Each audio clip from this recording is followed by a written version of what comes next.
Welcome to episode 45 of Understanding Photography with Kim Ayres. Tonight, still life photo challenge. Once a month on Understanding Photography with Kim Ayres, I set a challenge for anybody who wants to join in, really, to have a go at creating a particular kind of photo. The still life challenge came out of a few weeks ago. I was asked to talk a little bit more about still life.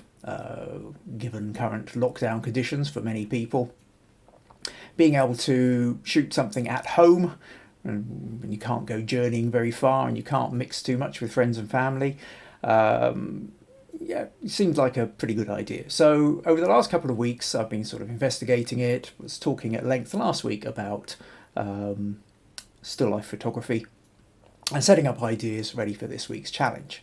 And we've had quite an amazing response. So far tonight, I think there's about 19 different people have submitted images, a total of 26 different photos to look through tonight.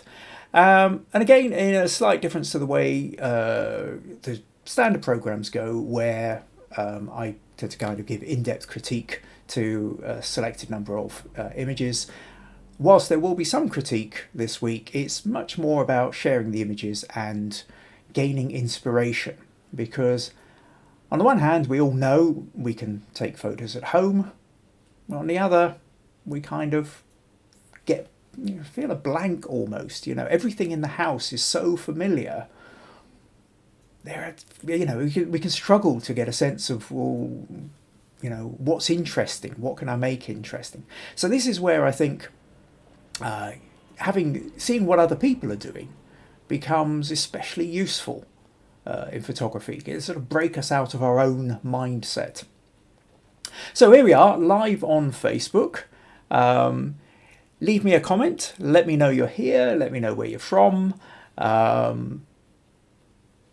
If you find these programs, this episode or any of them useful, and you would like to support these podcasts in any way, then buymeacoffee.com/Kim Ayres is the place to do it. It's not compulsory, but it is always appreciated. I can see we've got a couple of comments in already. Maggie, so that's my wife, says hello to everyone out there. Marie from South Africa says good evening all. Becca from Norfolk is saying good evening all. Pat, good to see you again, Pat, has braved the Arctic weather and is sitting wrapped in a blanket. Where are you sitting? Is this you braved the Arctic weather up into your computer room, Pat? You should stick some heating on. Diana from Wales says good evening, looking forward to seeing everyone's photos. Nuria says hello again. Stacey is saying good afternoon from Pennsylvania. The snow is on the grass and piled high. Looking forward to the podcast. Rosie says hello, Kim and everyone. Lucas down in London says good evening, everyone. Robert says howdy from Texas. Sandra is saying hello, everyone. Kazia, good evening all. VG was saying, yes, keeps freezing, but good now. And Rosie says the freezing is possibly the weather at CD. Is it snowing with you? Not actually snowing here. Diane says we're back. VG says fine now, please carry on. Okay. Pat says paused, please carry on. Dinner fash. Which is Scots for don't make a fuss about it. Okay. I've got a couple more good evenings then. Cliff says good evening from Whited Out, Norfolk. Maya says good evening from Israel. And Russ has come in, evening. Looking forward to tonight's offering. Just keep going. Okay, right, thanks. So we've got Roy, all seems okay here. That seems fine now. Sandra says froze for a couple of times. Tell you what I might do. I might just take a might ask my daughter just to make sure she's not on the... Although it doesn't usually make a difference, we might just want to make sure that there's not too much going on. So bear with me one moment. Right, okay. Going to have a lot of editing to do for the YouTube version. So yes, for those of you who are watching live on Facebook, thank you for sticking with me for the moment. These are recorded and then I put them on YouTube, so if you miss a chunk of it, or you have to go away, or anything like that, do go check the YouTube version. Because they're edited through and it's recording from my computer rather than over the internet, the quality does tend to be slightly better. However, you then of course get to miss out on the live chat and the jeopardy of how's Kim going to panic next. Because if it gets too bad, I crop it out of the video, so you only get to see it live here. Okay, so what else have we got here? Kazia saying all good now, and Nurio saying I was going to suggest that that's what happens when my kids are online doing homeschooling. Right, okay. That connection thing is looking a bit dodgy. I do hope you'll bear with me. I'll kind of keep going. Maggie might pop in every now and again to let me know if I've frozen up completely. Right, so what we're going to do this evening then is, as I was saying, it's a still life challenge, basically. So we've had 19 people send in images, a total of 26 images to look through. We've already wasted 10 minutes going through has it frozen, has it not. So I will try and move through them. Some people have actually asked specifically for feedback.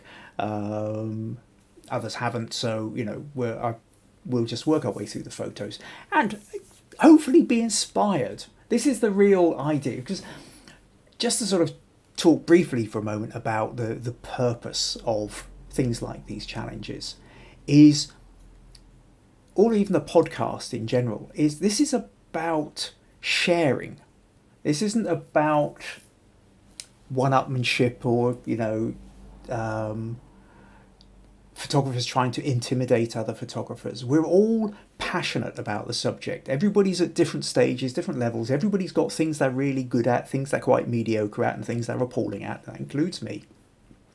We are all at different levels. We're all passionate about photography as an outlet. But we're also limited to seeing the world through our own eyes. So when we get the chance to see the world through somebody else's eyes, I think it's absolutely fascinating. Our world becomes so much bigger. And so that's what I love about the community that's sort of building up around these podcasts. And I love about the fact that all the different kinds of pictures, and we've got a real range of ideas and images and everything put in this evening. So I hope you're going to enjoy it. So, okay, let's make a start. Oh, Anne's come in and said hello from Dallas. Glad you could make it. So glad everybody's here now, or anybody who might come leaping in as we go. That's fine.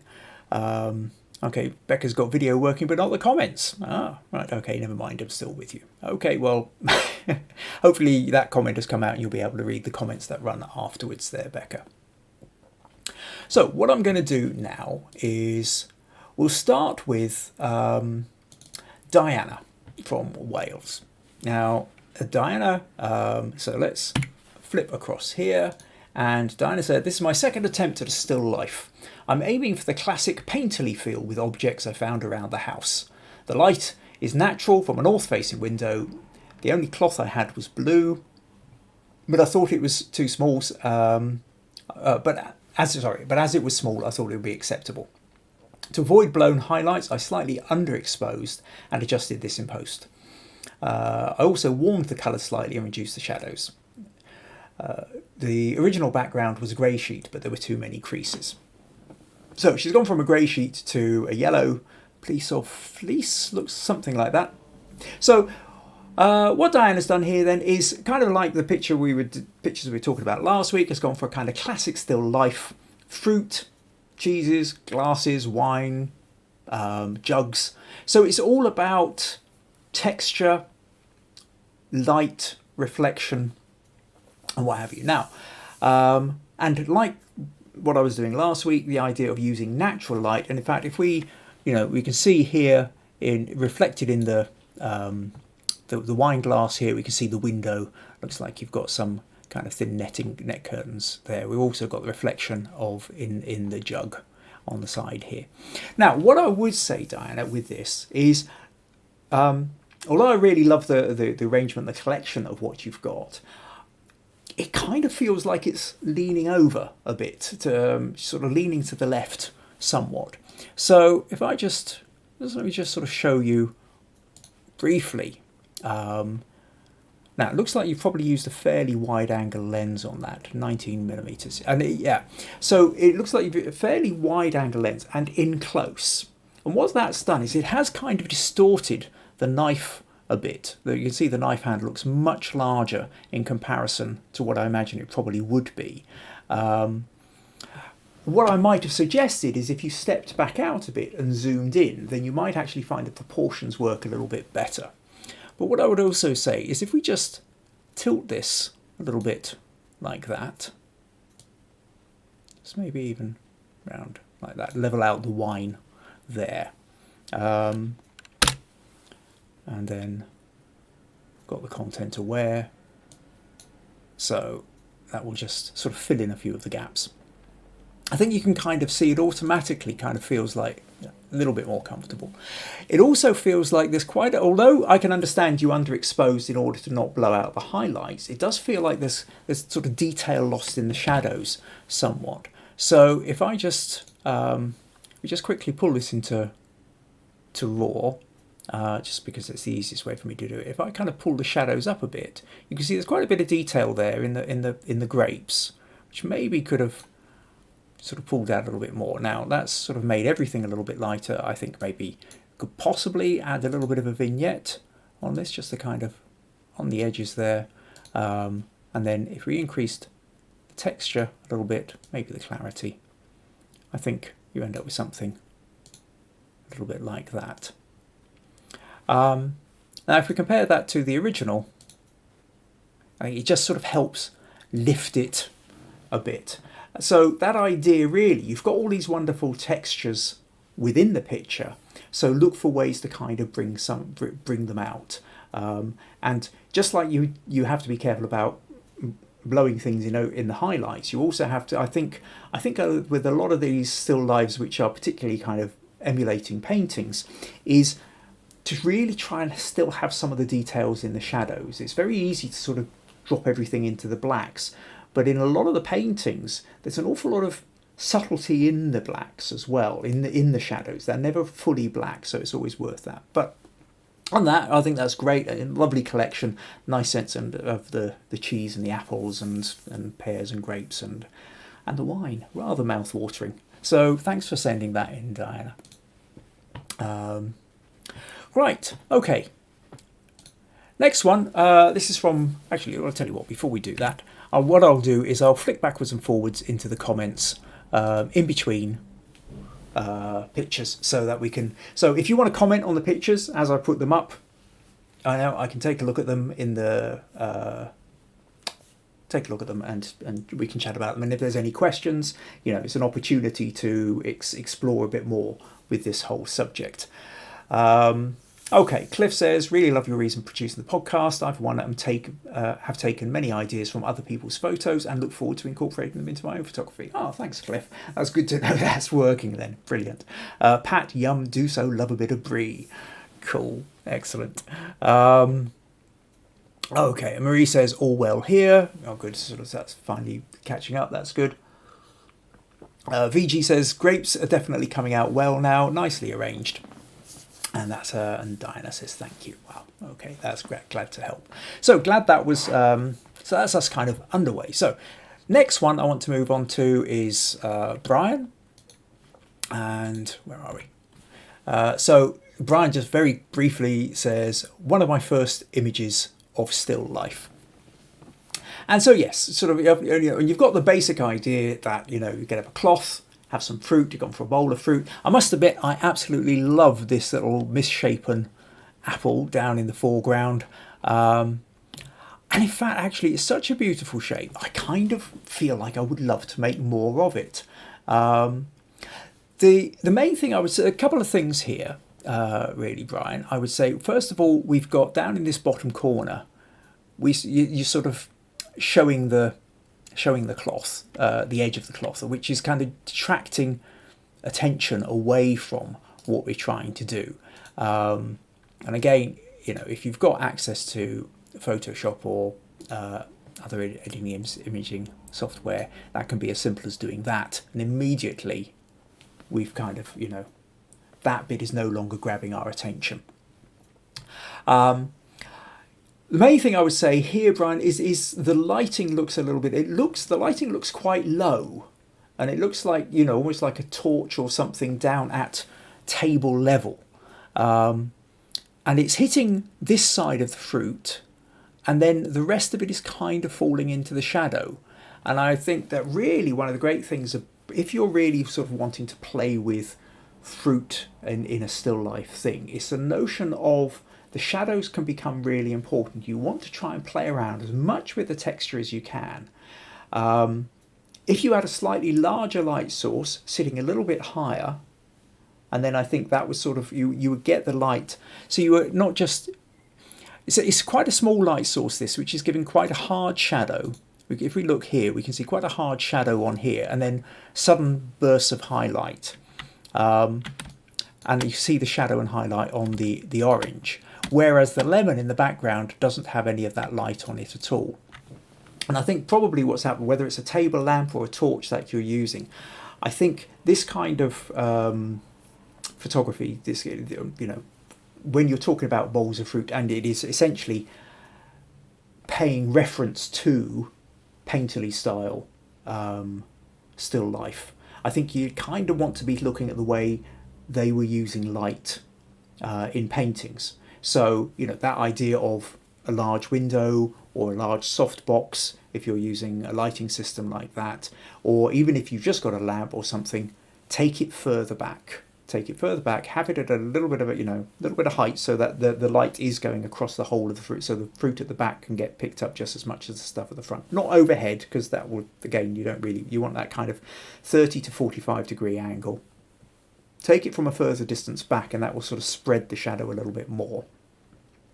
But as a first attempt at still life, it's a great start, Brian. And it's where you go, okay, let's see what we've got.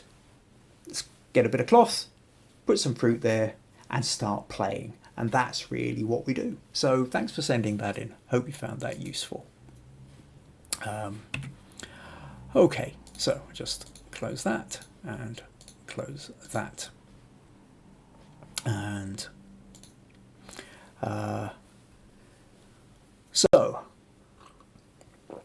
Kazia likes the nice warm colours, Brian, and Cliff says that foreground apple is really cool. Yeah, I must say, I really did like that misshapen apple, and there's part of me kind of feels that you could make a feature of that. Very often the still lifes are all about beautifully, almost perfect apples and oranges and pomegranates and what have you, but the misshapen ones then grab our attention that much more, and you could use that to sort of slightly subvert the idea of perfect fruit. So there's a lot to play around with in that. Yeah, nice idea. Cool. Okay, so next up I want to move on to Jackie, also from South Africa. Now Jackie says, this is my first attempt at still life that is out of my usual comfort zone, the old masters. I did my image between a typically much fuller look into a minimalist style. I just added fewer elements in the image than I've usually done. I wanted to focus on the few items that I had arranged and not a whole conglomeration. So yeah, basically then, rather than sort of overloading it with hundreds of different items, Jackie said she wanted to go in a little bit more simple. We've got half a dozen things in total. We've got the pomegranate, the grapes, the basket, the jug, the reeds, and the little vase that the grasses are in. So kind of keeping it a little bit less is more, as she says. Table was placed next to the window with the light coming in from about 7 a.m. South African time.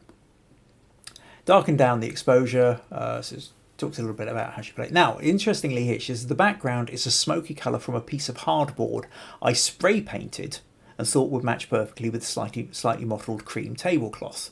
So, I think that's the point here. I really like the fact that Jackie's gone ahead and actually made a background board. And you can, it's as simple as finding a piece of board and getting a couple of tins of spray paint, or even, tins of paint, and creating your own backdrop. And then that way, I think you can really play around and get the textures you want. The textures, colours.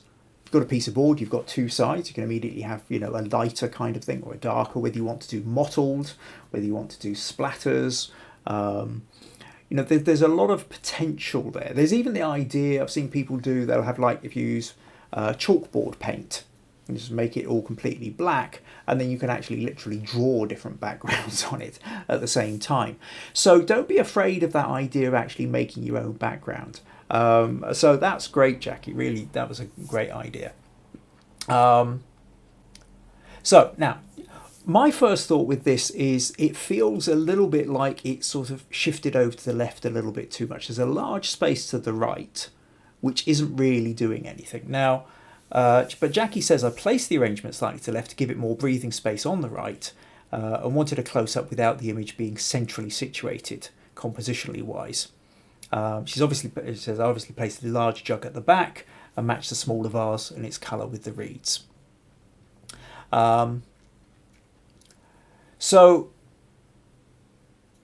with the colour scheme that she had, she then felt she needed the red with the pomegranate to sort of offset against the blue, black, and the browns. So it's a nice colour scheme. You've got, it's not really vivid. The pomegranate is red, but I think because you've sat it nicely behind the grapes. It's not sort of sitting out the front, dominating everything. It allows the colour of the grapes to sort of mute it a little bit. I think it's got really kind of a nice, kind of rich, earthy feel to it. Although I know you didn't want it centre aligned, the fact is I think you could have this over to the right a little bit, because the way you've got the rest of it shaped. I like the way the reeds curve back into the picture, and on the one hand, it works in the sense that it is not leading your eye out of the picture, it's leading your eye back in. However, at the same time, it's also kind of creating a natural barrier on the right of the picture. And that means that we end up with quite a large chunk of the picture. There's about a fifth of the picture to the right of it, which just kind of feels slightly superfluous. And if I just, again, I'll just very quickly open this in Photoshop, and we'll just try a wee crop, just to sort of see how this looks. And I think if you sort of bring that in there, you can either, and actually I think that works fine, even though the jug is in the middle. The fact that you've got the grapes coming in from the left, you've got the pomegranate off centre, and then you've got the grasses over to the right. It doesn't feel like a centre aligned photo. It's still got that sense of movement. And again, that single light source, as I was trying to explain to Brian earlier, I think works better. It does give it that more painterly feel to it. So, I think that's a lovely picture there, Jackie. Should be pleased with that one. Right, okay. Let's close that. And where are we? Okay, so we've got VG mentions about the imperfections create more perfectness with the apple. Jill likes the muted colours with a splash of pomegranate, pink, red. Stacey says, I like the way things are angled in the shot, beautifully done. Brian says, thanks for the comments. Computer was on the blink, was unable to access Photoshop to edit. Oh, that's, it's awful when that, having already just had the beginning of this where computer isn't quite working how you want it to. When Photoshop suddenly doesn't start playing up right, it doesn't play right, that's always a pain. Okay, what else have we got? Sandra says, referring to Jackie's, beautiful lighting, grapes and pomegranate. VG, tablecloth texture adds to the charm, composition is good.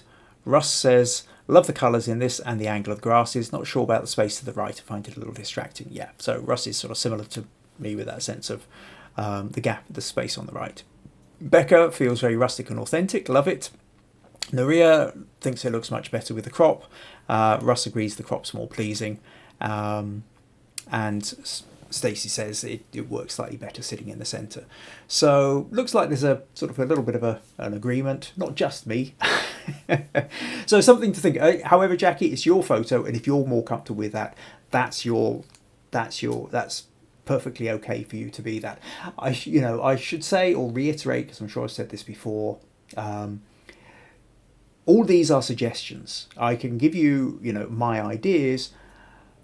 You're the artist. You're the creator. You've got a specific idea in mind, and you can listen to other people's advice, and sometimes you might want to take that advice on board, and sometimes you think, no, but that kind of missing what I was trying here for, and that's fine. You're absolutely entitled to do that. You don't have to take my suggestions or anybody else's suggestions over and above your own. So up for grabs, up for you. If you're happy with that gap, keep the gap. But you have the suggestion and you see what it maybe looks like if we crop it otherwise. Okay, right. So next up then we have Kasia. Now, okay, just pull that up and flip over. So Kasia says, hello, this is my idea for the Still Life Challenge. As a background, I've used a black blanket and my tables are black, but I tried to achieve a slight contrast between them. Now, she sent this version and then sent another, you see the second version. Says, I know it's a bit late, but I hope my second attempt could still be included in the podcast. I removed the previous image as I'd noticed a lot of noise in the background. Now, I'm not totally sure. I think there's a potential problem here. Now, I don't know whether Facebook has done something to darken down the image, the second one you've sent, or whether the problem of getting rid of the noise has kind of lost some of the detail with it, because actually I prefer the original version. If we look at the original version here, so if we look, for example, there's lovely texture in the apple, lovely where it sort of moves from the red to the yellow, but in the newer version it's blurred, it's smoothed out, it's not as sharp as it was. So like I say, Kasia, I don't know whether that was a Facebook doing something with the pictures as it moves, when you upload an image to Facebook does their own version of it. They compress it, and sometimes they can do sort of really strange things with your photo. But I actually kind of, on this level, I can't really notice the noise factor, but we're only looking at it at a web level. You haven't sent me the original. But to go back then, to get past that bit, really bright and colourful. So what I love about this is you've still got like the traditional still life ideas. You've got fruit, you've got flowers, you've got jug, or in this case teapot, nice cup of tea there. But it's not in any way looking like a 17th century Northern European kitchen. It's a very modern setup.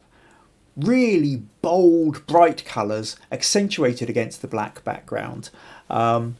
Yeah, it looks like there are some, and then there's some nice little reflections in it. I like that bit of reflection of the teapot there, I must admit. And there's little subtle reflections, not sure how well that will come out on the screen here, of the bowl that you've got. Well, yeah, you've got, it looks like you've got this metal grid basket sitting on an upturned dark bowl, I think. Difficult to tell whether that is or whether that's the reflection.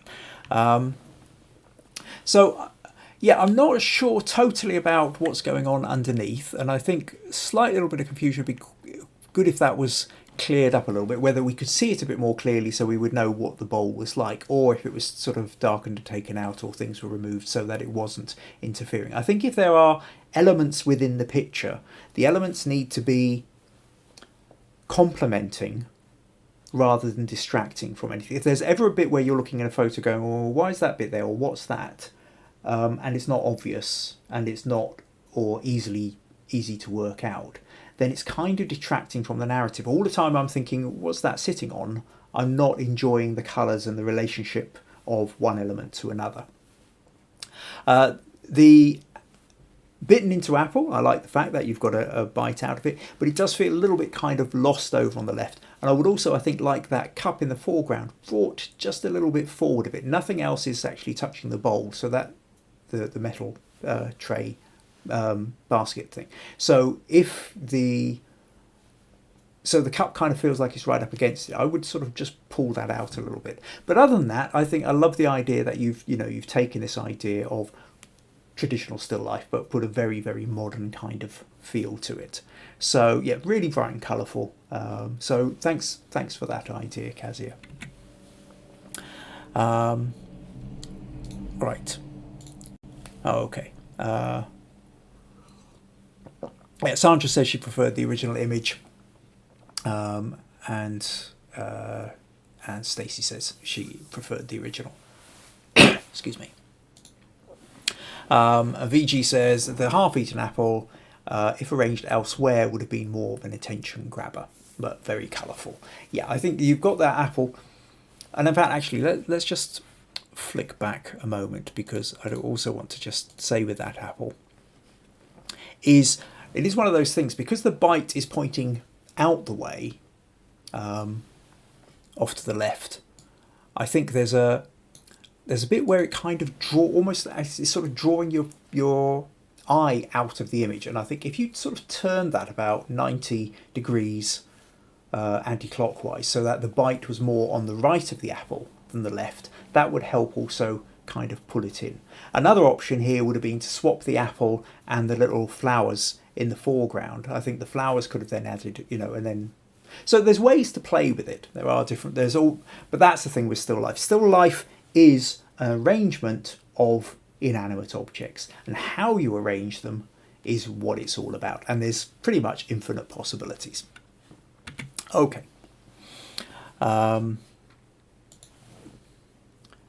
So next up then, we're going to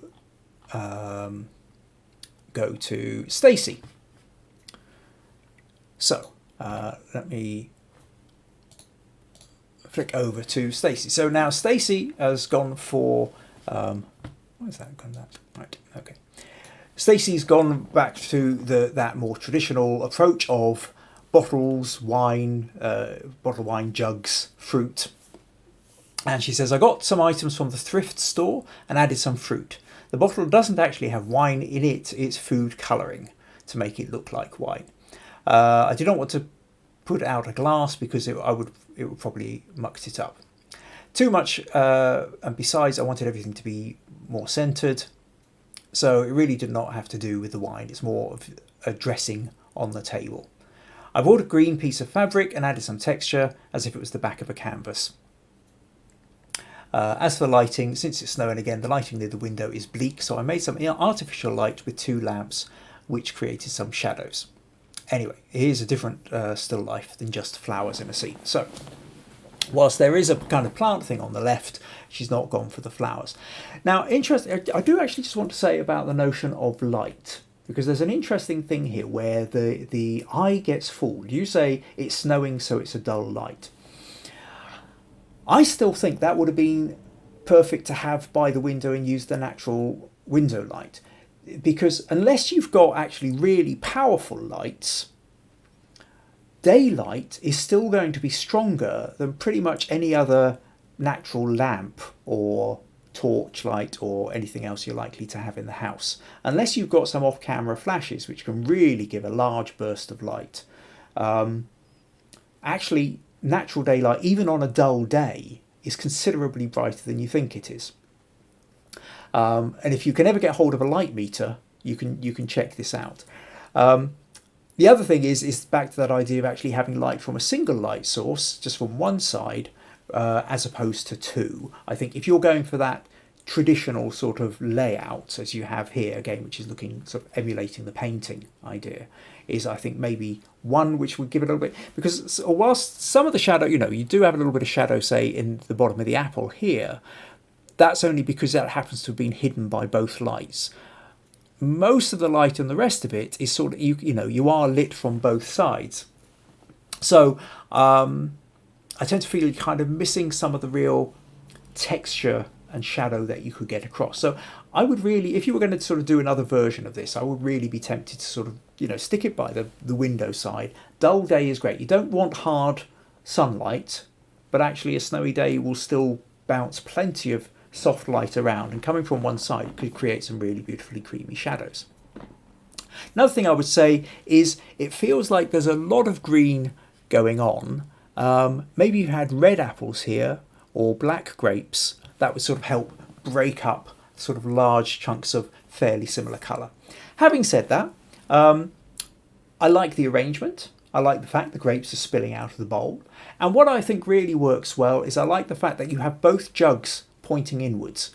One of these little things we were talking about, well, just like we talked about Kazia's apple just now, and I think I talked last week about the arrangement that I did. There's a notion of essentially leading lines leading you back into the picture, which is really quite important. If this jug on the right was pointing out the way, or the one on the left was pointing out, if either of those were pointing out the way, your eye would get pulled out of the picture. But because you've got them both turned in, and likewise the plants coming out of the jug are curved into, I think that helps kind of contain it. So there's a nice kind of overall shape to that, Stacey. So, but I do kind of feel like the colours are where there's more work could be done or played around with this. The jug on the left, the apples and the grapes all have a similar kind of hue to them. So if you broke that up with different coloured apples, maybe different coloured grapes, I think that you would find that this would sort of pop that little bit more. But thanks for sending that one in, Stacey. Right. Okay, so where are we at? So Russ says nice arrangement. Jill says I like the limited palette of colours. Sandra says beautiful composition. The items complement each other. Becca says lovely setup. VG says I think you mentioned using a red solution instead of wine. If I'm right, Stacey, I would love to see the bottle slightly shorter. Yeah, so again, there's a notion because it's red, it's quite dominant, so it is kind of tall. But I think you could either use a slightly shorter bottle, or I think if you had the other colours where the fruit were, like I say, red apples or something like that, that would maybe sort of balance it out a little bit more. Right, how are we doing? God, 8:10 already. Right, we better start moving through if this isn't going to be an epic marathon. Right, where are we? So, next up, for some reason my text thing keeps leaping back to the beginning, so I have to keep scrolling down for this. So next up we're going to go for Becca. Now, Becca sent in two. She sent in this one and this one. So actually we'll talk about this one first, where she said, I created a dead flower scene for the challenge. Tried to create diagonals and depth. I googled old masters paintings, and in some cases the painter can be seen as a reflection. So yeah, kind of little bit where, they're, I suppose a bit like, some directors have cameos of themselves in films. There are sometimes, I think, that you can see reflections of artists in bits of the painting, some of the reflections. So what he says, so I've tried to incorporate that also. You can just see me in the jug. Okay, so if I move into the jug, I can see something here. Looks like a window. Probably not quite enough of you. Maybe this isn't quite high enough resolution for me to be able to fully make you out there. But I quite like that idea of, I think as an idea to explore, even if we don't see it strongly in this one, but I think for anybody who's sort of here looking for ideas of things they can do, that idea of actually catching a little bit of yourself in a distant part, there's a small mirror up on the shelf and it's angled just so you're kind of catching yourself, or reflections in other surfaces, is certainly an interesting one. It's adding an extra dimension that isn't necessarily obvious the first point you see it, but as the more you study the picture, suddenly you start picking things out. So I think it's a lovely idea, Becca. So rather than using live flowers here, you've got dead flowers and you've got the dying flowers. Leaves are all wilting and petals flying about over the table, which is a nice idea. A very, very strong red and white theme with obviously the sort of the duller greens. I think the table under here looks slightly too, so the brown table looks sort of slightly too shiny. It almost feels slightly out here, I think. Maybe if either your cloth had be sort of been half across it so that you had just a little kind of corner of the table, might have worked okay, or even covered the table. I think you've got plenty of other things here for the texture at the base. I think that table kind of feels, it sort of almost reminds you that you've created a set as such. It doesn't feel quite as natural, I think. So I think either if you took the white tablecloth and you sort of brought it across further, really, or you extended the red round or something like that, I think that would make it slightly more interesting. Interestingly, those kind of strong diagonals coming down from the top left corner, almost emulating sunbeams in some ways, but it draws your eye, because they're narrow at the top and then it comes down, it draws your eye down into the picture. The dark red against the bright red, that bright red background does feel very red. And I wonder whether a slightly more muted red might have worked slightly better. Difficult because the roses are red as well. It would be interesting to see how that would compare against other colours. Because I think some of the dead flowers at the top are kind of getting a bit lost in the brightness of the background. But something to play with, something to have a think about. But other than that, it's a really bold, vibrant image, and nice to sort of play around with the textures of the dying flowers rather than bright, fresh ones. Again, I suppose taps into that vanitas thing we were talking about last week, which is the sort of reminders of mortality that sometimes found their way into still life paintings. Right, okay. What else have we got? Okay, Stacey's saying next time red apples. Red delicious, yeah.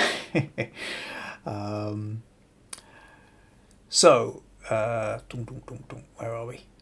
Rosie says, I often see myself reflected in the horse's eyes. Oh yeah, if you're doing horse photos, that's true. If you could really quite large eyes, yes. And of course they're dark as well, so you can quite often get the reflection in the cameras, in the eyes of the photographer. Russ says the background works really well at drawing you down to the subject. That's back into Becca's. Stacey says, love the dead flowers and the droplets all over them. Becca says, most definitely need to upgrade to a PC and use Photoshop. It's quite difficult using Lightroom to change the colours. Yeah, I must admit, I don't tend to use Lightroom at all. I know plenty of people who do. I'm pretty much embedded in Photoshop, so I know how to do whatever I need to in that. I can't really comment on Lightroom. Okay, Maria says steel bowl has no footpiece or stand, it's just a steel bowl. Marie said, okay, right. I think what's happened here, because Marie was talking earlier about it being stuck at 1 minute 31 when I was already about 10 minutes or 15 minutes into the... So I think Marie is now talking... Marie's now commenting about 20 minutes, possibly half an hour, behind the rest of us, because I think of the sticking point of what was happening at the beginning. So this could get slightly complicated, as it will be another 20 minutes to half an hour before Marie catches up to this bit of the conversation. Okay, right. Just have to work, and we'll find a way to work around this. My apologies, Marie, that we've got the mess up with the pausing and everything. I'm hoping everything's kind of working a bit better now for most of you. Okay, so Becca's other piece. No, not that one. Sorry, come back to here. She says, on the other side, on the other side I feel it's a bit too light and red. So I dug out the Coca-Cola bottle from a couple of weeks ago. In this, I used artificial coloured lights and foil to create the bokeh effect. Okay, so here's a nice idea I thought was certainly worth sharing. So interestingly here, what's happening is we are overlapping still life into product photography, because an awful lot of product photography is essentially still life, unless you are doing product photography where you have people interacting with the product. So somebody's actually drinking the cola or pouring it into a glass, in which case that's a different kind of photography. But when you've got the bottle and surroundings on it, you're essentially now, this is an ad for Coke. So what she's done here is taken foil, crumpled foil and some art and some different lighting and what have you, and then that's reflecting beautifully off the background. And by having a shallower depth of focus, it means that the Coke bottle is in focus and the background isn't, but you get that bokeh effect and it all becomes very patterned, very bright, very colourful. So lovely idea that, and then ice cubes down at the bottom just to kind of, and help you get that sense of a nice cold cola. So love that idea of playing with the foil in the background to create a particular pattern and shape and mood that's out of focus. So we don't know it's foil. All we see is the kind of bright lights of it. So lovely idea. Thanks for sharing that, Becca. Right. Okay. So. Sandra says, love this Coke bottle photo. Rosie says she likes the idea of foil creating foil background to create the bokeh. And Cliff also agrees that the foil looks great. So you've got a few more fans there for that one. Cool. Right. Okay. Let's move on. So where are we at? Sharon. Excuse me. So, sorry, that's still Becca's. Let's move on. So Sharon says, my first attempt at a still life. I'm first and foremost a bookworm, so what better than books for my still life? Would love some advice on how to make it better, perhaps some editing advice. Really need to learn about editing. Well, editing, again, is one of those things, does kind of depend on what program you've got. I mean, I use Photoshop. I'm very comfortable with Photoshop, so I can give you editing advice in Photoshop. If you've got a different editing program, it's much more difficult for me to talk you through it. But there are certain ideas, like if you want to create vignettes, if you want to crop, all editing programs have cropping facilities. Some have different filters you can put on. Some allow you to change the colours. So with this picture, so still life idea here, that what you've got is you've got your books, you've got a pen, you've got glasses, and you've got a wee bottle there. So you kind of...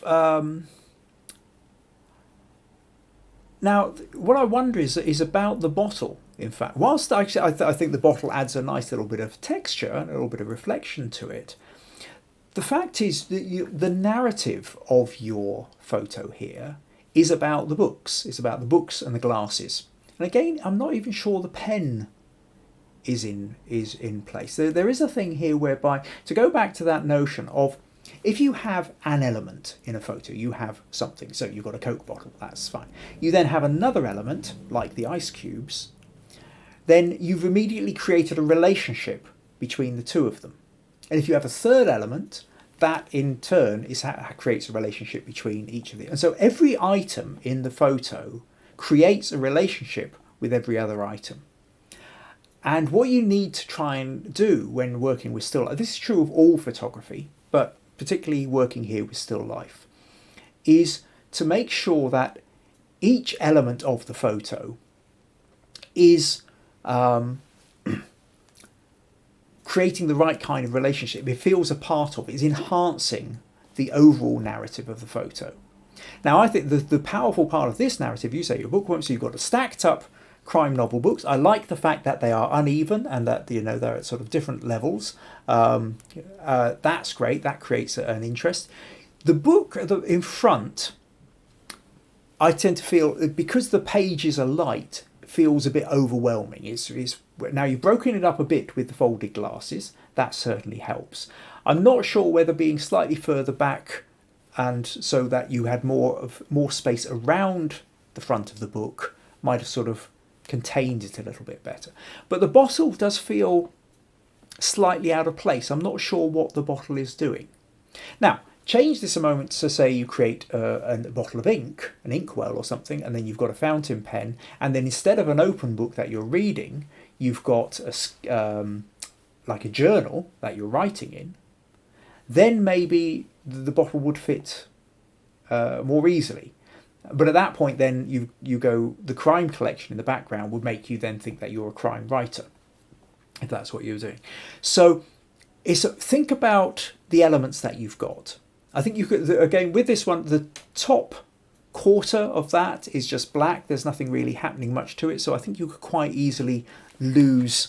I mean, if I just sort of zoom that and drag that up a little bit, you could easily lose half to 3/4 of that space at the top. But like I say, the main thing here is I think there's the overwhelm of the white page at the bottom. But primarily, I would say have a think about the elements that are in it. But I hope that helps. Okay, so first of all, let's just double check on some comments. But then there's a point I want to make. Okay, so Becca's saying thanks to me and to everybody else for the comments.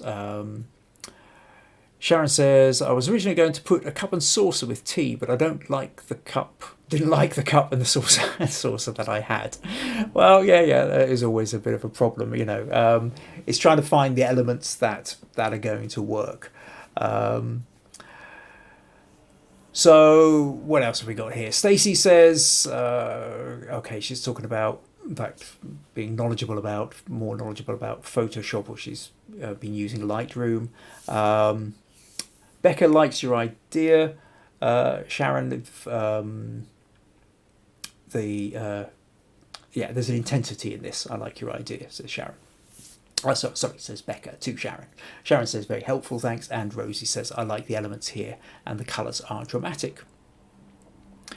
So what I wanted to to come back to, because it sort of reminded me one of these things which I felt was a really strong point, or a strong thing to understand about the notion of still life,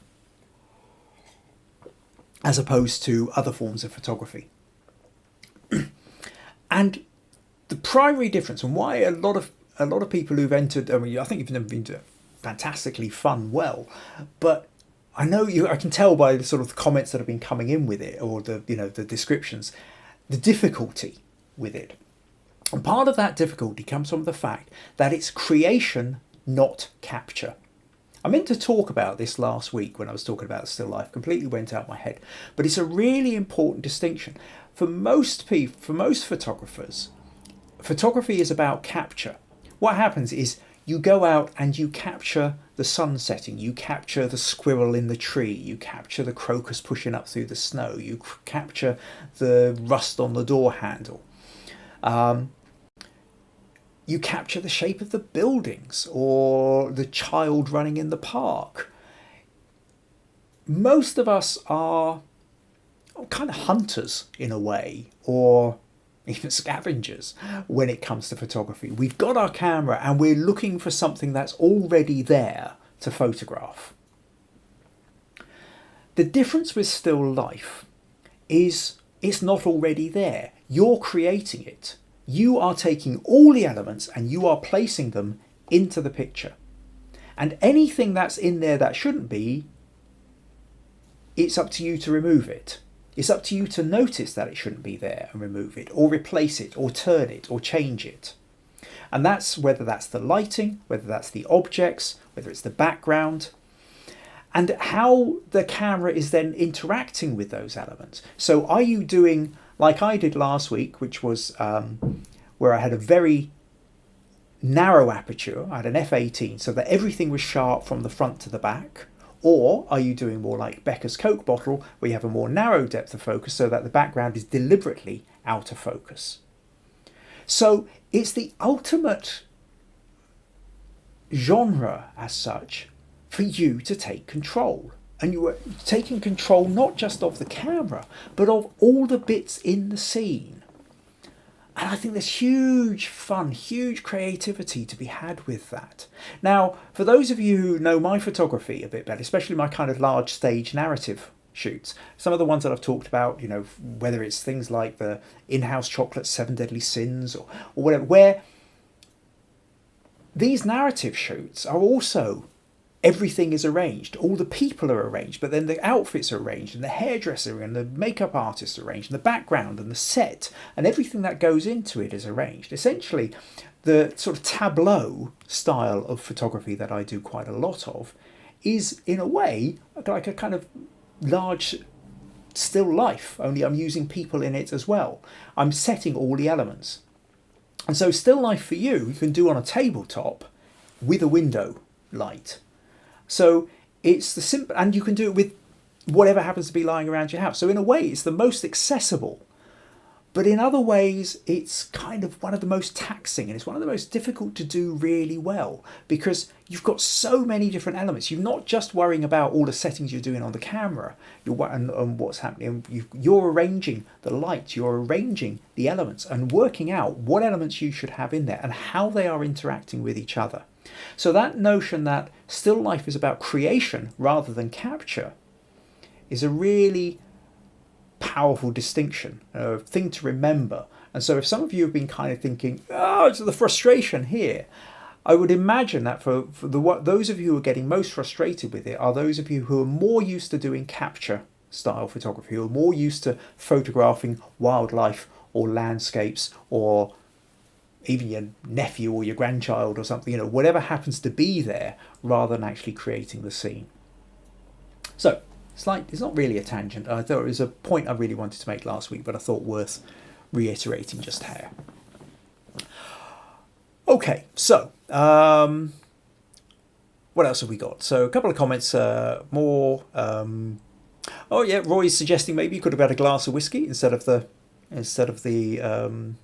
bottle. Actually, I think that makes sense as well, because then that gets that feeling of, again, you don't need the pen, but if you've got the glasses and you've got the then you and the books, so you're sitting down to read, a glass of whiskey would work well. Just well, the cup of tea would have as well, I think. As you say, if you don't have the crockery you like, glasses are quite good for playing around with the reflections, because I like that. I like the texture of the bottle.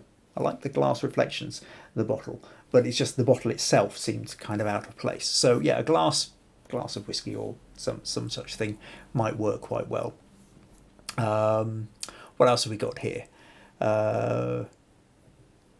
Okay, looks like there's a conversation going on between Jill and Sharon and Rosie and a couple of other people. So yeah, okay, so the conversation's going on amongst each other. That's fine.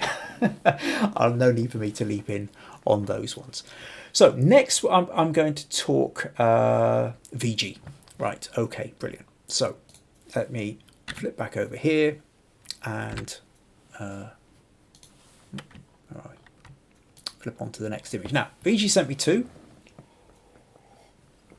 So this one says I went for the pocket watch. She feels is a little bit upright. She's gone for two different setups. This is sort of element. Now I like there's a lot of elements I really like about this. You've got the stopwatch. There's a love the texture. I like the kind of color palette with this. You know, the leathers and the wood in the background here, and the gold chain of the watch. The little blue feather coming in becomes quite interesting, because it does create quite, you know, everything else has got the kind of red, yellow, brown end of the spectrum, and then the blue kind of really stands out.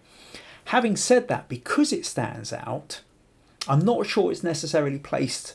It sort of feels sort of just slotted in almost as an afterthought. I think if it was either maybe hanging out of the box over on the side or sitting between the into this sort of space between, that might work. But then it's also a case of why the feather. Now, perhaps if the feather was a quill, then that, you know, that might add something to go with that leather-bound book on the left, which kind of has like a sketchbook or journal feel to it. It is very close in. I think you're right about the sense of the stopwatch being very upright. I think if that stopwatch was turned clockwise, so that essentially this top part here was angling out, maybe off to the right a little bit. That would have also stretched this chain behind it to create more of a triangle, a sort of a diagonal coming down here with the diagonal going up there. So you'd have had this sort of V shapes going on. I think that would have created more dynamism to it. It does feel very close in on this, and again, there is a little bit. Whilst the stop, I think each of the items individually are really quite fascinating. There's lots of texture. There's lots going on, and there's a mood. There's a mood of age. There's sort of vintageness to it, but I'm not totally sure quite how all the elements are properly interacting with each other. What's the purpose of the book on the left? What's the purpose of the box behind? So if you're lovely elements, and you could arrange them by sort of turning the candle, doing something else with the feather, but each of the elements themselves I think is really interesting, and I think the idea of a kind of coherent narrative is maybe missing slightly with this. And maybe if you pulled back a bit, maybe you don't need to be in quite so close. Or if you're going to be in this close with the stopwatch, maybe you need other elements in it which relate to the stopwatch. If the stopwatch is the primary object, the primary concern, subject that we look of the photo, then the other elements need to kind of relate to it a little bit more. And I think what you've got here is, I think you've got a really interesting set of great colour palette, really interesting set of textures, but I'm not totally sure that the narrative is totally coherent. So anyway, I hope that kind of gives you some thoughts there. Let's just flick back and see if we've got any other comments before I move on to your second picture. What have we got here? So Russ says, lovely colours in this, has a lovely period warmth to it. Becca says, I think the light would have hit it in the wrong place and you'd have missed the mechanics. Not sure. One of the other things is I don't always get every comment that's put in, so sometimes I kind of think I might be missing bits of conversation. Lucas says that's a really cool watch. VG says, I thought of using it as a bookmark or a quill just to add a dash of colour. Okay, that'll be about the feather, yes. Yeah, as a bookmark, that would be quite an interesting idea as well. There's a lovely book. Oh, what is it? The guy who wrote Jonathan Livingston Seagull, Illusions, Journey to a Reluctant Messiah, I think. Jonathan Bach? Somebody Bach. I maybe need to look up that. Anyway, there's a bit in there with, there's a blue feather reference. Doesn't really matter, so this is me going off on a little tangent. Lovely book. Blue feather plays a significant part in it. Doesn't really matter. Where am I going? Okay, so Nuria says, would love to see more of the book, VG, and she loves the pocket watch. Mandy says, nice shot, VG.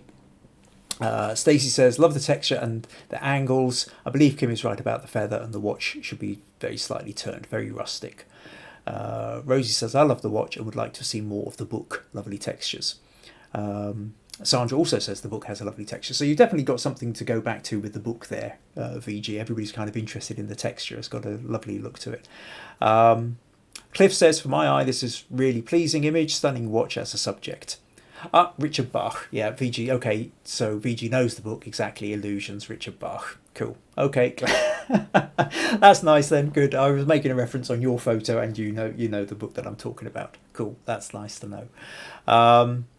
And yeah. Okay. So let's move on to VG's second picture, which I really like. Now, so with this one, VG says. The second one is a traditional photo related to my country. The red is vermilion, which generally Indian women wear on their forehead.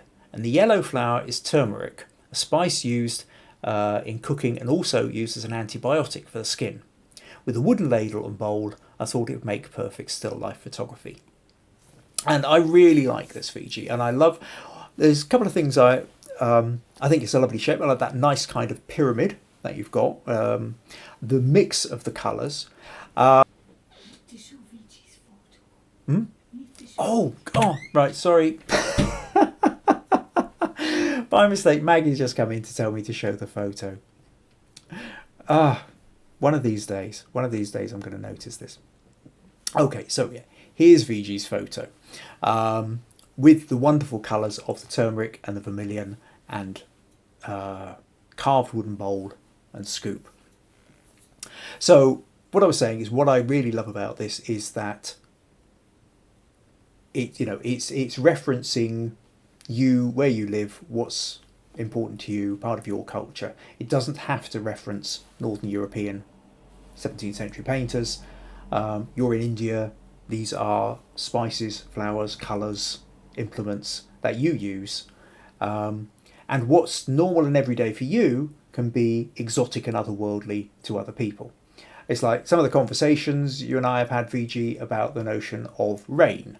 I always think of, for me, rain in Scotland is dreich, it's dull, it's cold, it's damp. It's something I'm waiting the rain out until it finishes. I'm hoping that it will be dry so I can go on and do things I like to do in the dry. Rain is just a nuisance, really. We have so much of it. I can't even get my head into thinking, well, at least it's watering the flowers or it's keeping the garden green.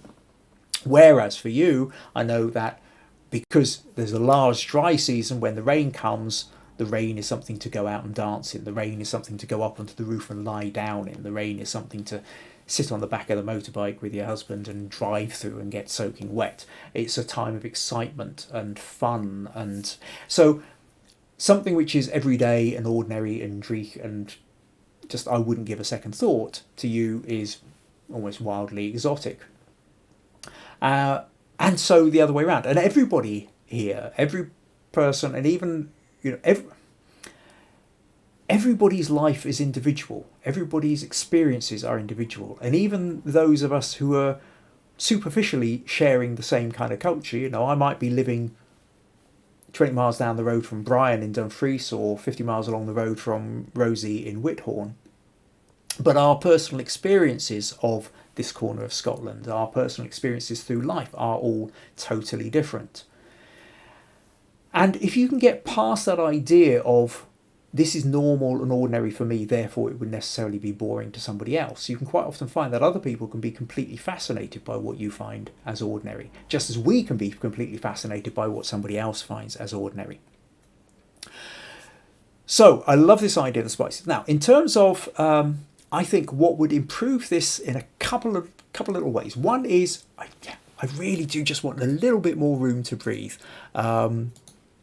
It's in very close, and really, let me just, if I again do the content aware thing, I just kind of want to bring that up a little bit, bring that down a little bit, something like that.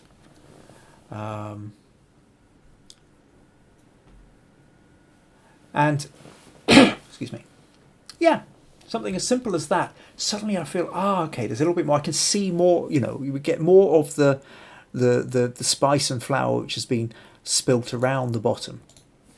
Sorry, and a little bit more space up here. The power of the scoop feels more. We. The other thing is what I would say is I would have gone for a deeper depth of field as well, because whilst this part of the spice is beautifully in focus, the front of the bowl isn't. The edge of the bowl is in focus, but the front isn't, and neither is the scoop. And I think for something like this, I think it would work because that bowl is so beautifully carved, and also the texture on the wood. The woods here really are very textured, and I would like to see them sharper. So I think if you've gone for now, actually, you sent me the original on this, so what was your setting? You've got an F5 on your f-stop, and you've gone for a quarter of a second. I think if you've gone up to an F11, even an F16, and you could have dropped that down to 10-second exposure, maybe, or 15-second exposure, something like that, you would have had exactly the same amount of light, except for the fact that you would have then had it sharper at the front of the bowl and also the scoop. And I think then, and that with a little bit more room to breathe, would have really perfected that photo.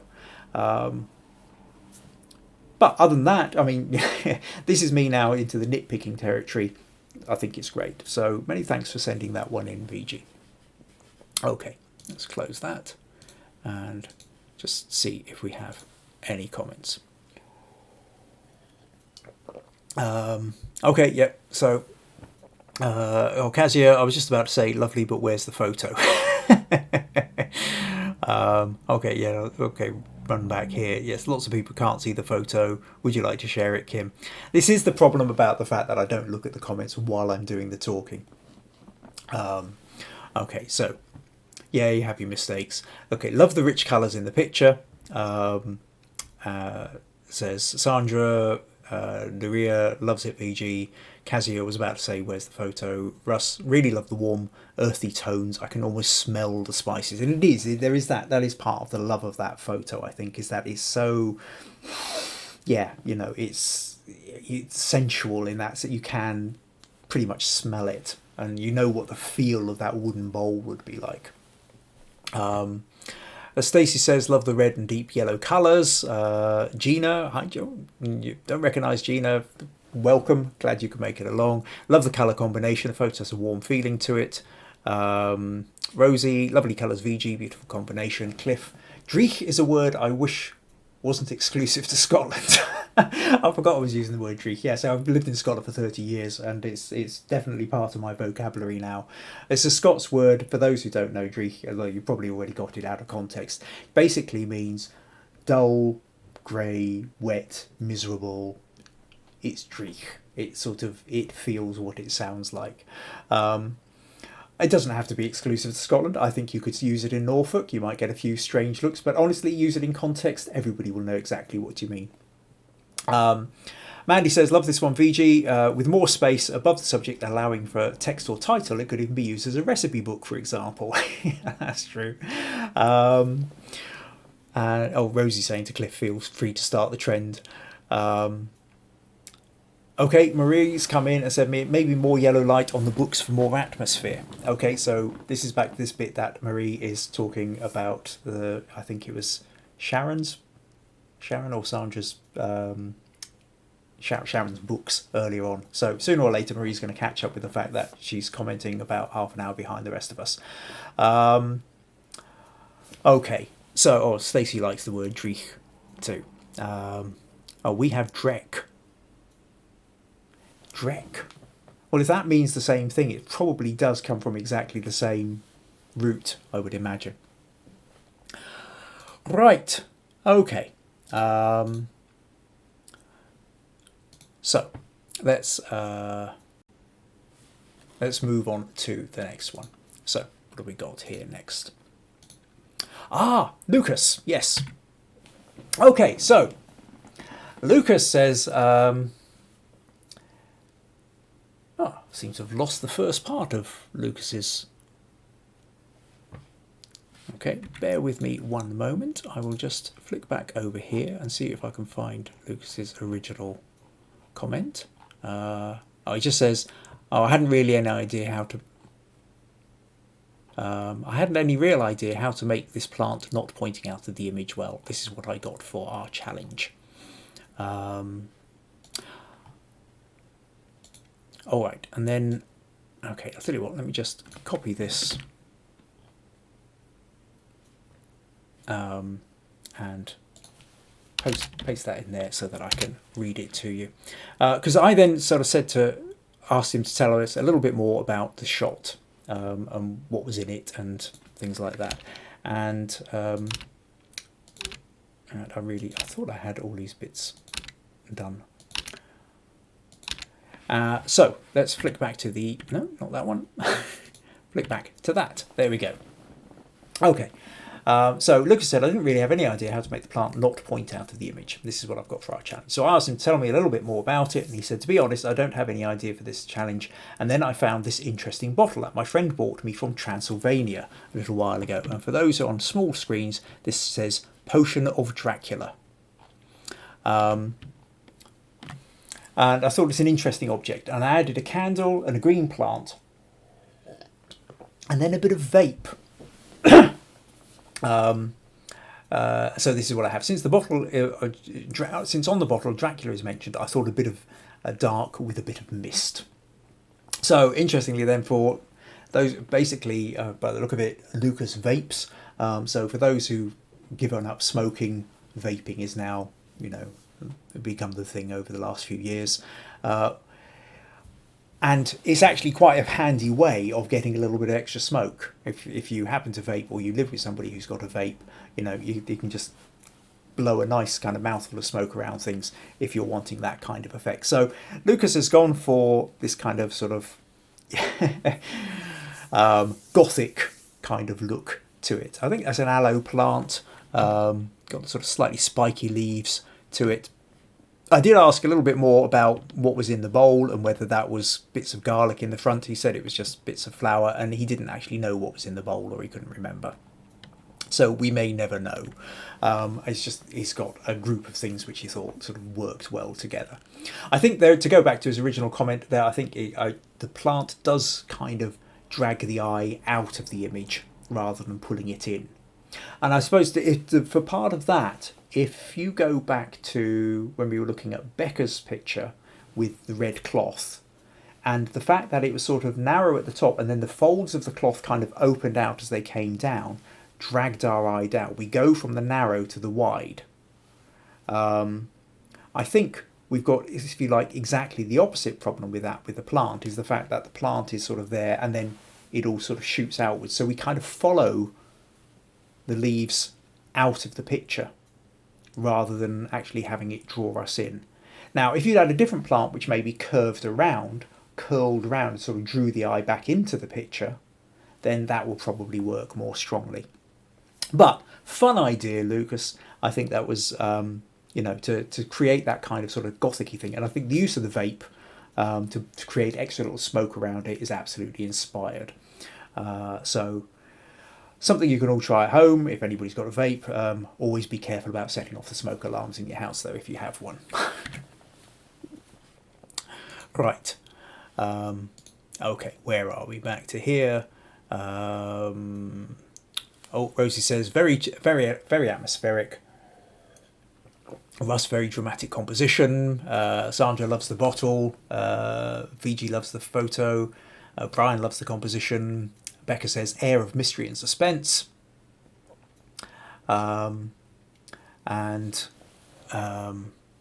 Stacey says, like the items, especially different, but maybe give some room to the plant, otherwise lovely. Used to smoke, but would not vape. Still nicotine and is addictive. Yeah, it's addictive. It's the case is whether it's doing your lungs as much damage as cigarette smoke. A little bit of conversation going on between, I think, VG and Lucas about the spelling of Lucas. And Lucas is saying it's because he's from Poland, which is why it's spelled Lukaszz. And VG loves the lock and key on the Dracula bottle. So, yeah, like I say, definitely inspire a bit of use of smoke there. So, thanks for that. So, next up, we're going to talk for Marie. And judging by the comments we've had before, Marie will catch up in about half an hour or so. So let me flip back over here and we move on to this. Now, Marie's got a couple of pictures I want to talk about. So she says, for the Still Life Challenge, wanted to show the old bottles from old pharmacies in my husband's display cabinet. They've been there for years and screaming out to be photographed. Light was natural light from the skylight in our lounge, edited basic in Photoshop. I brightened the colours a bit to let them pop against the black background. I love black backgrounds. I used a white reflector board to put some light in front of the bottles and a small light behind the bottles to let the colour shine through. And I think so. This is great. I love the colours in this. I think I love the texture on those little brass mortar and pestles, and your little bowls there. Pestles. My brain's gone completely blank on what to call them. Vessels, I'll call them vessels for the moment. But yeah, brilliant colours in the bottles, lovely textures on the vessels. That brass is really lovely. Now, I think quite inspired, very good idea to have the light behind the bottles, Marie. That was if you're photographing glass, and especially you stuff within the glass, then there's always this problem that as soon as the light hits the front, it's going to bounce back, and you're not really going to get a sense of depth. If you can get a backlight behind glass, if you can get a backlight, it's certainly behind the liquids, then that light comes through and it really does pop much better. So I think that idea of it feeling like a pharmacy items put together, I think works really well. Nice and colourful, lovely textures, and really nice use of light. So that's great. I'm really glad you put that one in. Now the second one, you just actually work with the vessels or pestles, mortar and pestle. Somebody correct me in the comments. Anyway, these lovely little brass things. So I like that arrangement too. Well, I like the four of them together. I think there is a slight potential problem with this idea of these kind of drawing you up out of the picture.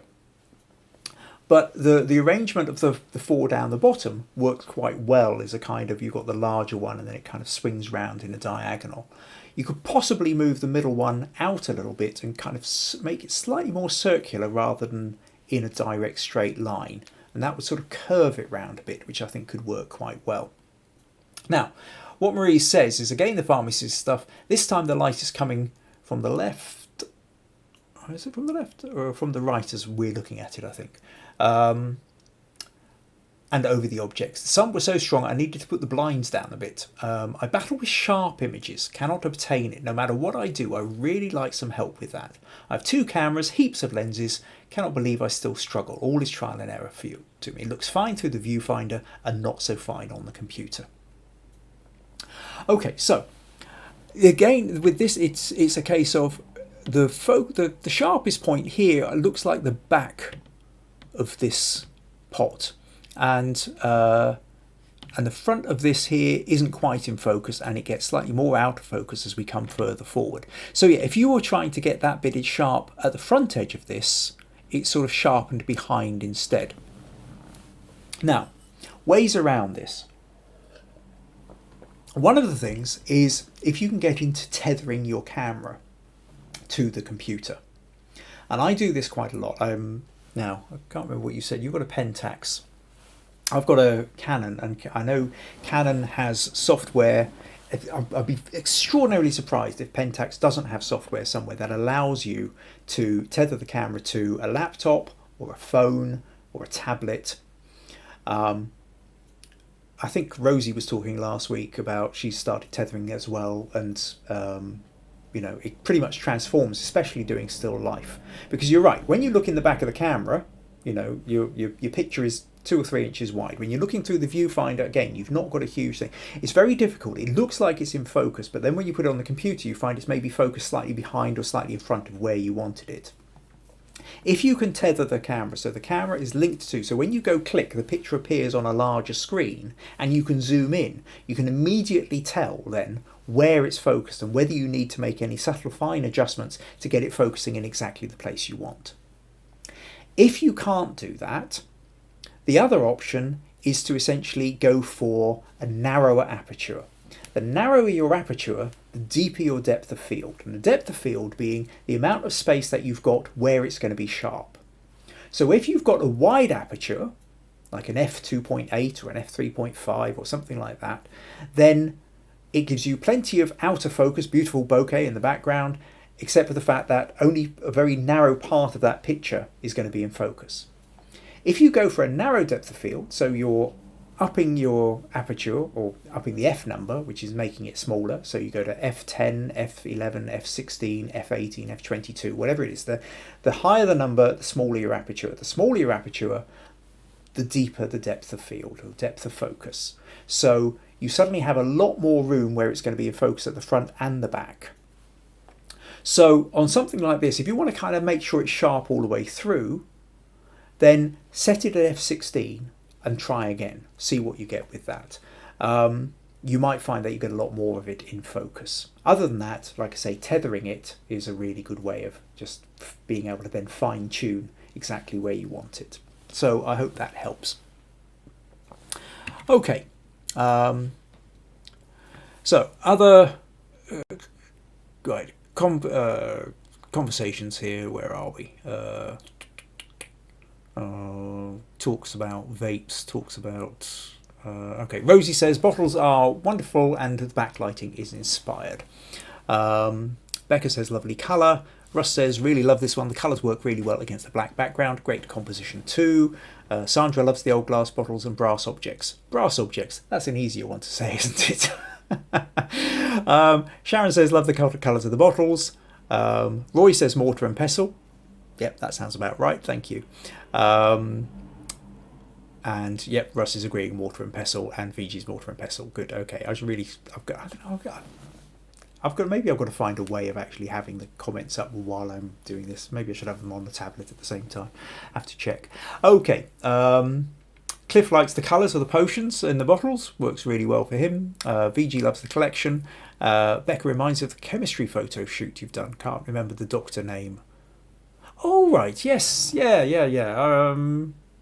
Dr. Megaphone. The Dr. Megaphone shoot. That's right. Yes, that sort of chemistry style. Yes, I know the one you mean.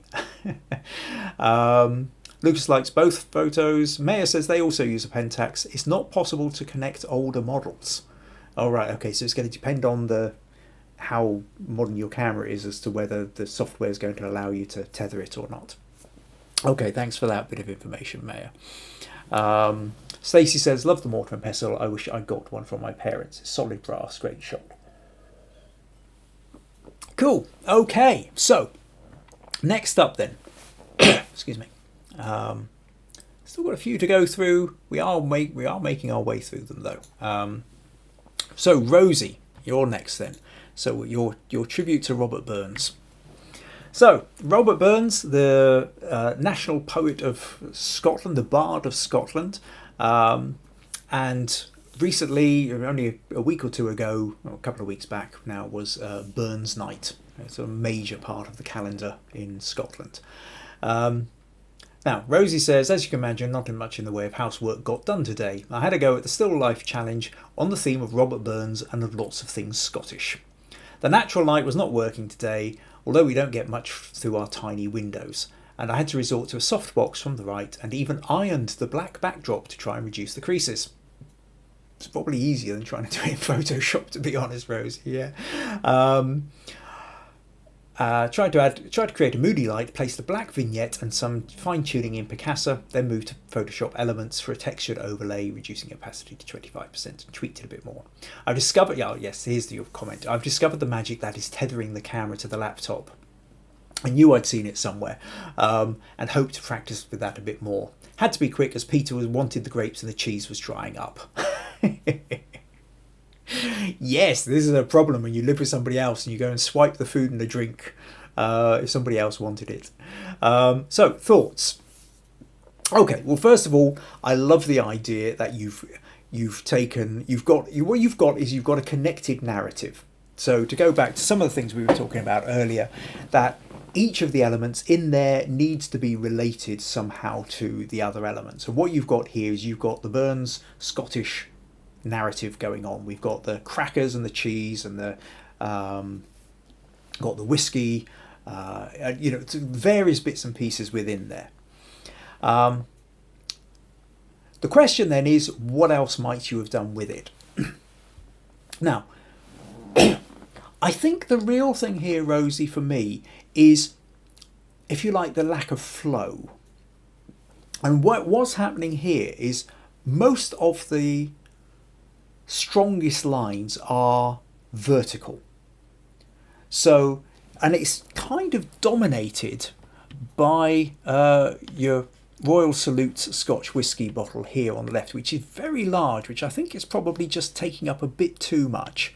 And if it had been slightly behind the photo or a little bit further over to the left and sort of maybe behind your bowl of sweets, I think that could have worked a little bit better. But it's a very strong, powerful vertical. But then we've also your Tobermory and your Glenfiddich and your single malt over here are all strong verticals. And then that's added to by this the mount on the picture as well, also very solid vertical. And then a couple of strong horizontals from your bowl here and the top of the glass and the table.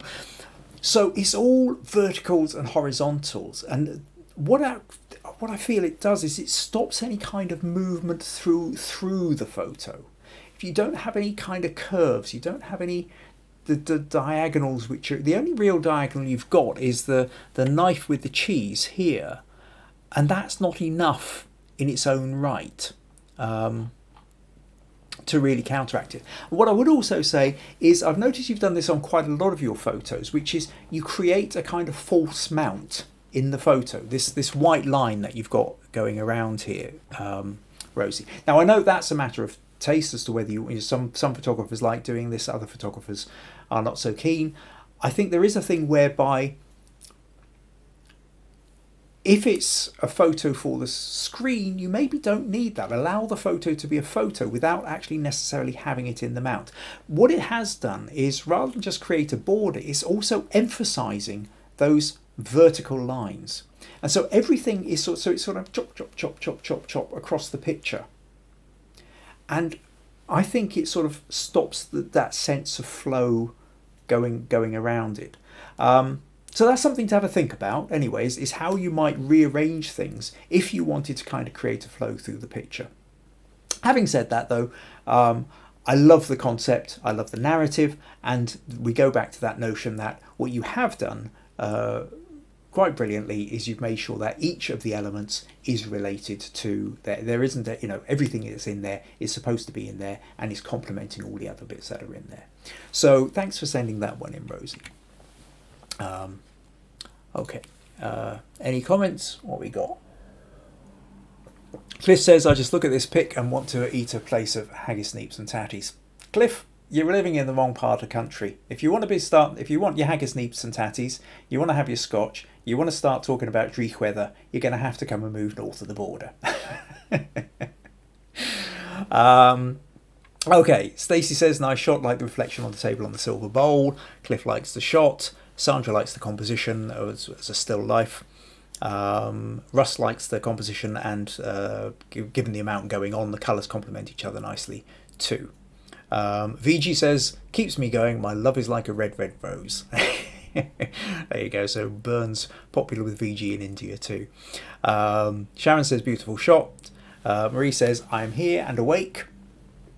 And Marie says, mortar and pestles, you're catching up.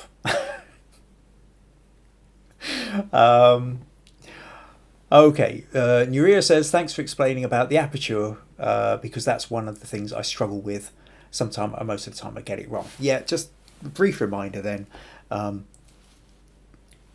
higher the number, the smaller the aperture. Basically, think of the aperture number as a fraction, because you have f / the number. So f2 half, f4 quarter, f8 an eighth, f16 a 16th. So if you think about that number as being a fraction, the bigger the number, the smaller it is. So a 16th is much smaller than a half. And then it's really about remembering the narrower the depth of field, the more stays in focus.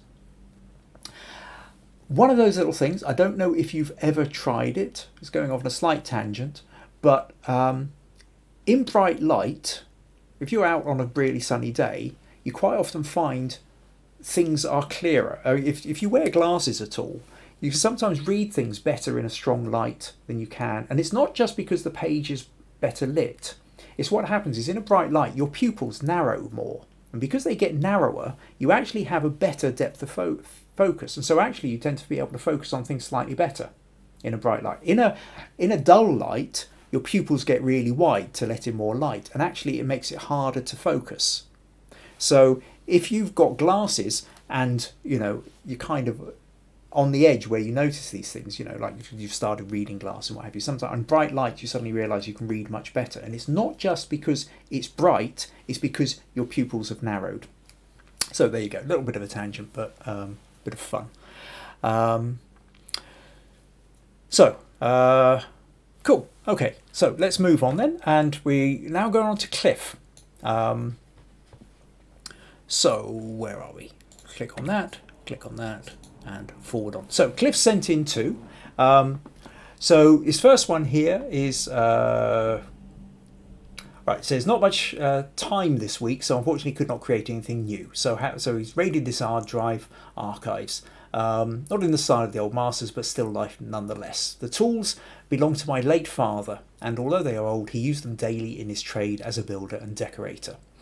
When I have a bit more time, I'll try this challenge, but entered this for critique instead.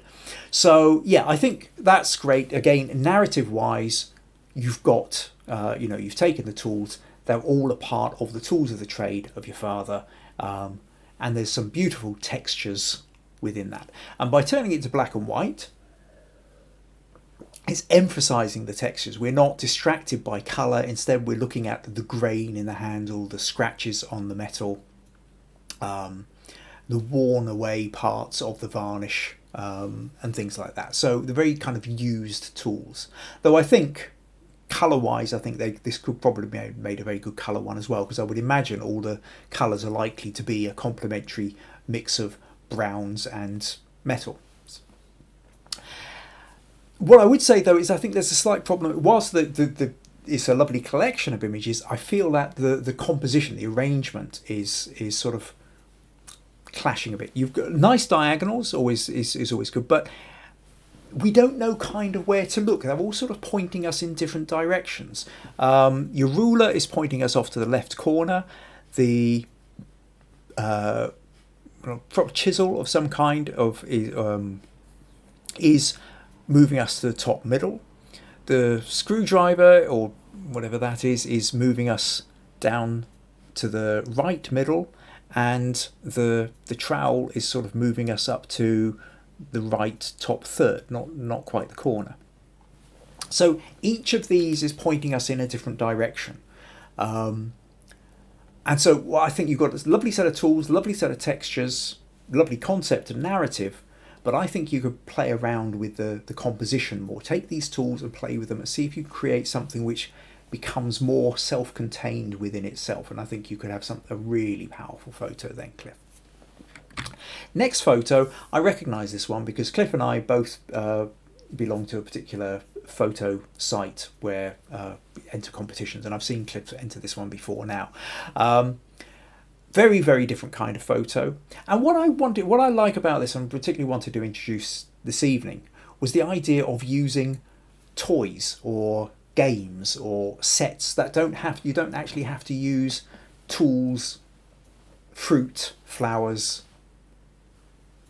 implements, kind of stuff. You can also, and what I think this must be a glass chess set, and just like we talked with Marie about the idea of having the light behind the glass bottles, because what Cliff has done here is put the light behind the chess piece, you're really getting that fantastic reflection or sort of refracted light through, where it's sort of brighter in the middle. And obviously, because the glass is thicker on the edges to the angle of the sun, the angle of the light behind it, it's sort of darker. So you're getting a real sense of the three-dimensionality of it. Then you've got, on either side, you've got the white pieces and the black pieces, which are catching that light.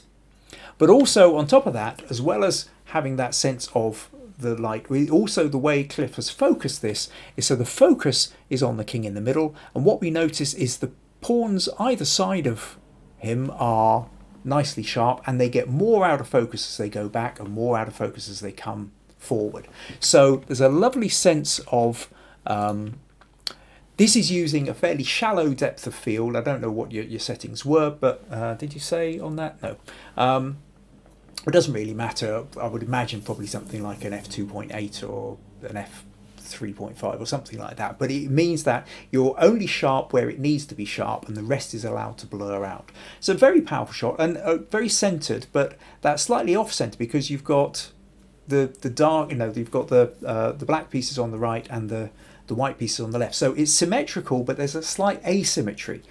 If anybody was around last year, and quite early on, I can't remember whether it was around April or May or something, I did a little piece where I talked about asymmetry, or where it's sort of almost symmetrical but not quite, is always more interesting than absolutely symmetrical. And then of course the fact that the board is a checked board, and you've got a nice little bit of reflection in the bottom of that board as well. So lovely piece. Also interesting with this is all very yellow. You could take the slider and move that across and make it blue, and it would be just as interesting. Actually, let me just show you what happens if we do that. How you can actually, even though it's exactly the same photo, you can change the mood of it quite substantially just by, if I just take hue saturation and then move this, so to create it green, that's a very different feel. That blue, see, totally different feel. And go down and take it into purples, pinks, red. Then of course you can up the saturation on that or desaturate. So actually, although it's one colour, you can sort of play around with these colours quite significantly as to, and whilst it's a very powerful shape, I think there's a whole kind of thing you could play around with colour theory in this as to how you wanted to sort of, you can change the mood by the colour that you use. So lovely piece that, Cliff. Thanks very much for sending that one in. Right, okay, and so where are we? Running back up a bit. Okay, Nuria says she doesn't wear glasses, unfortunately. Okay, well, not a completely wasted analogy though, because I think probably there are other people I know who wear glasses who might have got that one. Oh, in fact, Stacey says true analogy.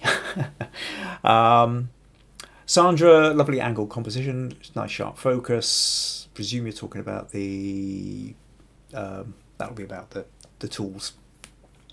Becca says very traditional image, rosy, lovely. I've gone and got a wee dram. Okay, Marie says my Canon can tether but not the Pentax. Okay, so that's leaping back to that one. And yeah, okay, so there's now a chat going on about whiskey, which I must admit is kind of setting me off. I've got a nice sherry cask Glenmorangie through there, which I'm rather might no, I can't grab it now because I've got all the editing to do afterwards. What a shame. Yes, it's setting me off. Okay, so Nuria likes the black and white photo. VG says looks beautiful. Okay, then we're Becca's onto the chess piece. It's amazing. Sandra loves the backlighting in the photo. Stacey says she's seen this photo. Nice chess shot. VG saying what's the circle behind? Oh, Cliff saying it's an f1.8 was the setting. So yeah, very narrow depth of field. The circle behind presumably is going to be the light. VG, I would imagine. Could be a torch. VG says powerful shot, and Nuria says like the purple one. So yeah, the feeling and moving through the colours gives you a different kind of sense, something else to play with. Oh, Debbie said hi guys. So right, well, that's probably pretty good. Well, you're about 3 images away, Debbie. I'm working my way through it. Either that, or you've just started at the beginning and you're like playing catch up about an hour and 45 minutes behind the rest of us. Okay, so where are we next then? Let's go to Robert. So let me flick forward there, and Robert says, this is a still life I created in December. Not much to talk about. Created it while sitting at the table with Anne. I thought it turned out quite well for a quick idea. I used chocolate coins to tell a story of wealth. Maybe a poker player or pirate. I'll leave it up to the imagination. As always, would look for your feedback on how I could have done it differently or better. So, what I love about this then is, again, just like we are moving very much away from traditional still life, the fruit, the flowers, objects. We've now got chocolate money and a wooden hand. And I think there's some nice textures in there, the particular colours, with the brown of the hand and the gold of the colours. It's quite close in. I think that hand, I kind of want to see more of it. I kind of want to see it change the angle. It's a tricky one. Now, you did send me the original, so you can see how much you've edited up. So you've brought out the, bit more texture in the brown of the hand, brought in the light onto the gold, made that shine more, which I think works particularly well. So, but what I did want to show you with this is if we turn that a little bit more, I think, so I'm going to want to angle it around. It's kind of difficult to know exactly where to do it, but I do just want a little bit more angle, I think. Maybe have that finger pointing up towards the corner, something like that. And then I'll just use the content aware fill on this, which should hopefully just blacken in the other areas. And then, okay, I'll just play around with the curves a little bit, like that.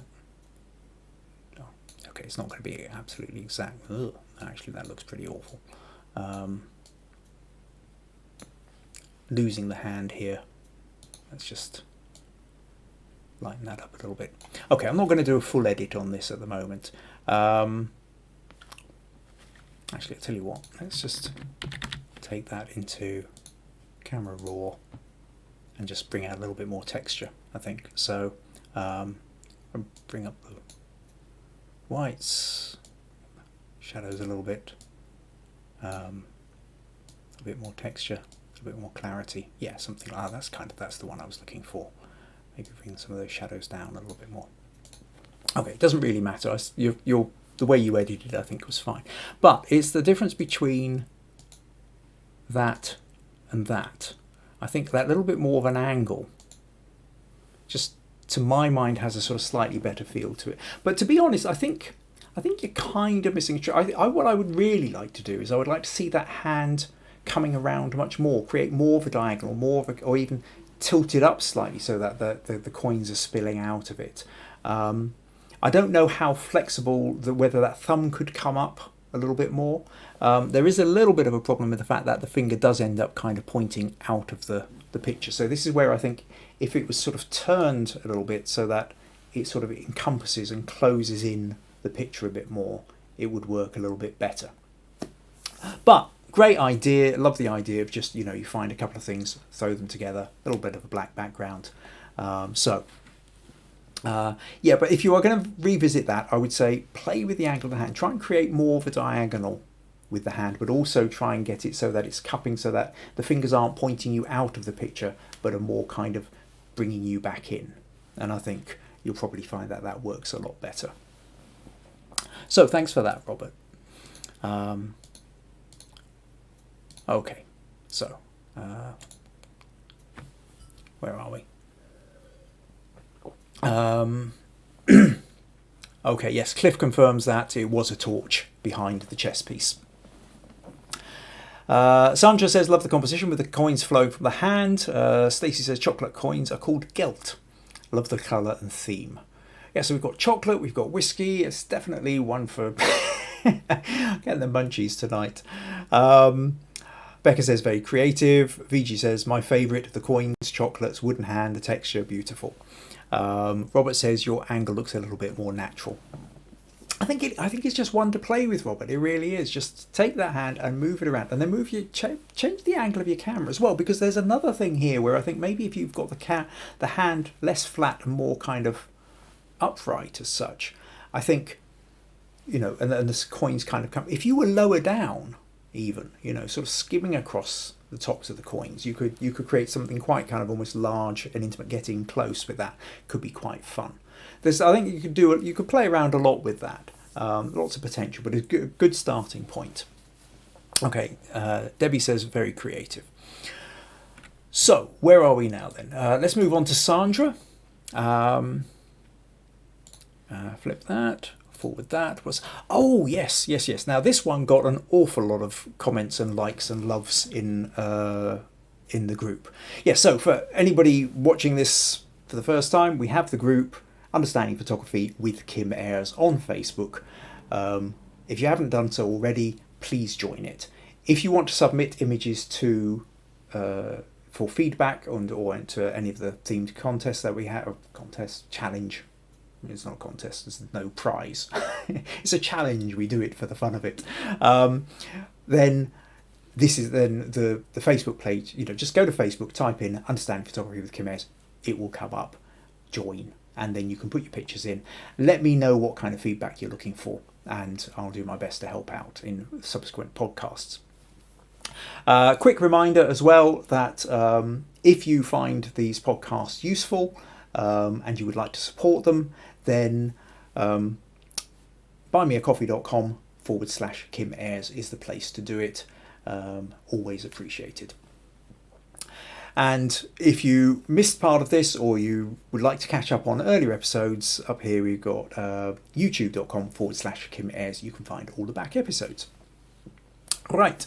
Okay. So, yes, Sandra. So Sandra did a still life, and it was this one. And so still life challenge. Due to poor lighting conditions, I had to change from my original plan to use natural lighting to produce an old Masters inspired image. Instead, I took this photo of perfume bottles, which was backlit and side lit. Not as good as I would have liked, but it's definitely something I want to attempt again, as I really like the way the glass bottles reflect the light. All feedback welcome. So, if you remember when we started talking with Becca's picture of the Coke bottle, I said what we'd done is we'd moved from still life into product photography, this one even more so. So you've got the perfume bottles and you've got the glass, and it's just reflecting, and you've got it sitting on a mirror tile as well, and the light is just reflecting all over the place. Beautiful. It's so instantly grabbing, instantly stunning against the black background. And again, what you've done is you've got a backlight which is then allowing to cut through the glass and through the liquids within the glass, and it becomes an instantly powerful image. So like I say, and very noticeable in the Understanding Photography with Kim Ayres Facebook group, I think this one accumulated more likes and loves than pretty much any other photo put in. So in terms of improvements, there's a couple of things that leap out at me. The first is that I can see the backlight, that we've got the light sitting down here. Now, I think that kind of detracts a little bit, or rather it's, wherever it is, it's kind of, or maybe it's reflecting in or coming through the glass or something, but it's just a little bit too powerful, I think. Now, I'm not totally sure where your backlight is, but now I'm just trying to work out from the reflections here. It might be you've either got it behind or you've got it above, and it's reflecting in. I think maybe if you've got it above and behind, then it's reflecting in the mirror. If you had it too low down, it would be in shot. Another option for this is to actually have it just below the horizon line. If you've got your mirror tile coming in and then you've got your black backdrop, if you've got a gap between it and then you've got the light just below, just out of shot underneath the tile and then pointing up, it's still going to hit the light, it's still going to refract through. So that's another way of playing around with the back. But if you can not have the light in the thing, but I think it is reflecting quite strongly in the mirror there, which is just kind of. The other thing I notice with this as well is that we start to get lovely reflections down the bottom here, and then we get it fuzzes. It fuzzes here and it fuzzes here, and we know. And what I assume is happening here is that it's the mirror tile. A lot of mirror tiles have a bevel, have an edging to them, or a little kind of, and I think this is getting caught in that. And what I would really like to see, I think, is more of the reflection without it being caught by whatever the edging of the mirror tile is. So if these things were further back and your camera was moved slightly forward, or at least the lens you zoomed in a little bit more, so that edging wasn't on it, I think that will work slightly better.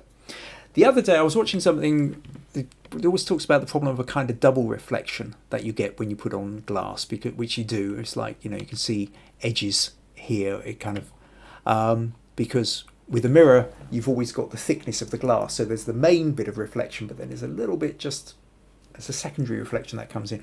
I think he was talking about when the pros who are doing the absolute kind of mirrored reflection will use polished aluminium is one of the best surfaces you can get. Now it's not cheap, and trying to get a nice large size, it's fairly expensive, and of course you've also got to be extraordinarily careful about not scratching it, bending it, and what have you. But if you can get polished aluminium, apparently that gives you one of the best kind of reflective surfaces for these kind of product shots, where you're not getting that thin little secondary reflection which sometimes you either want to Photoshop out or what have you. So little kind of extra tip there.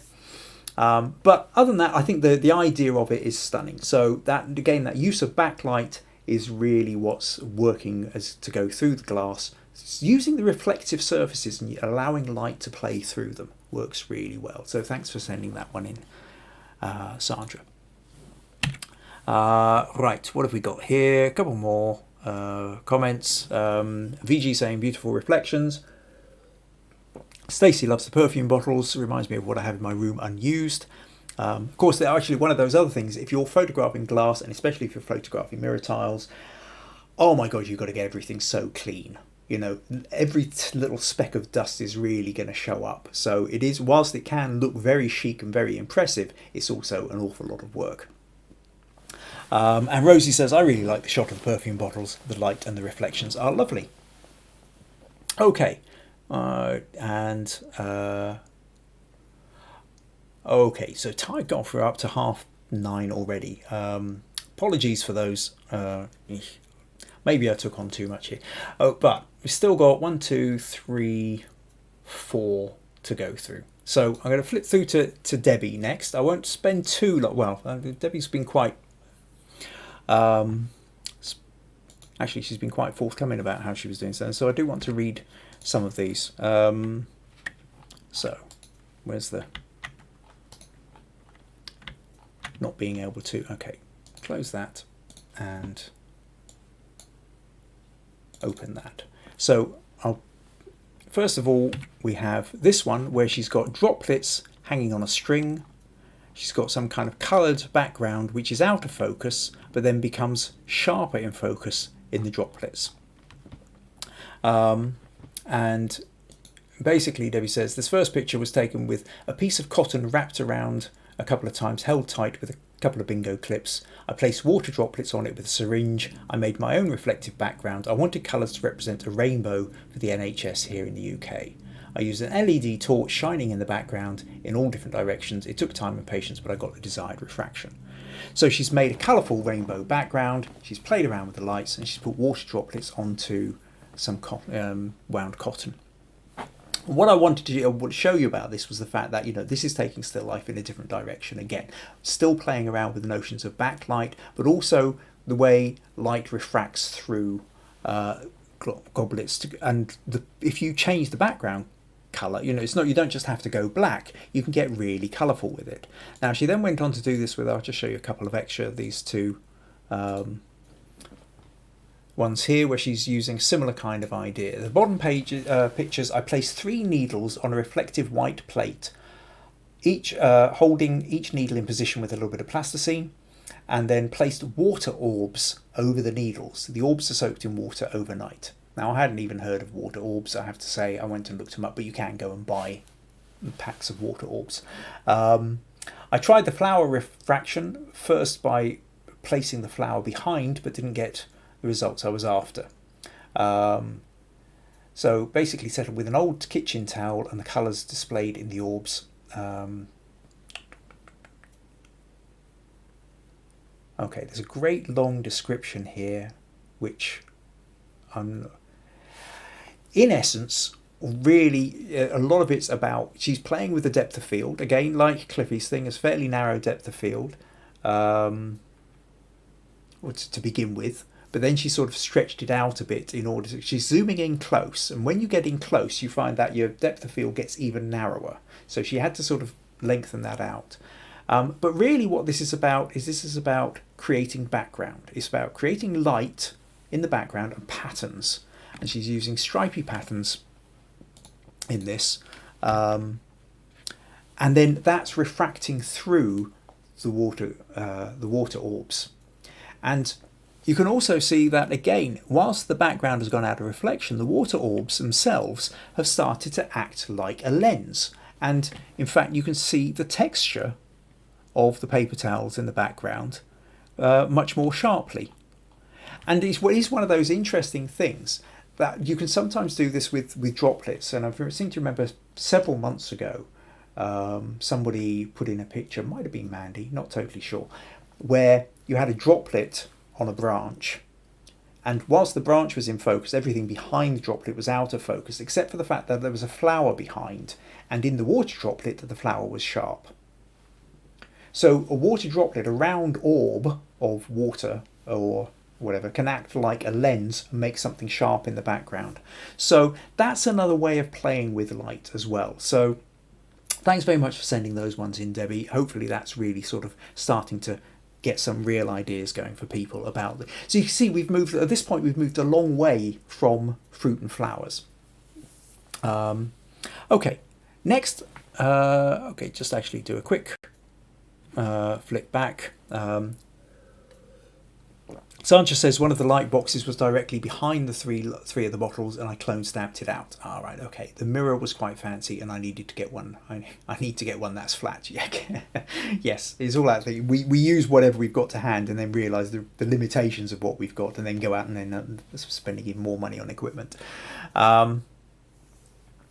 Rosie, is it pure water in the droplets or a solution or something? Debbie says just water. Okay, Lucas is legging it. He's got to go. Okay, I hope you can catch up on the rest of it later, Lucas.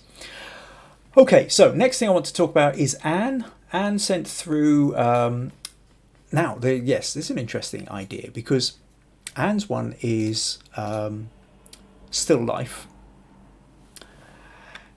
And that's the original. That's the edited version. Anne says, here's my still life, original and an edited image.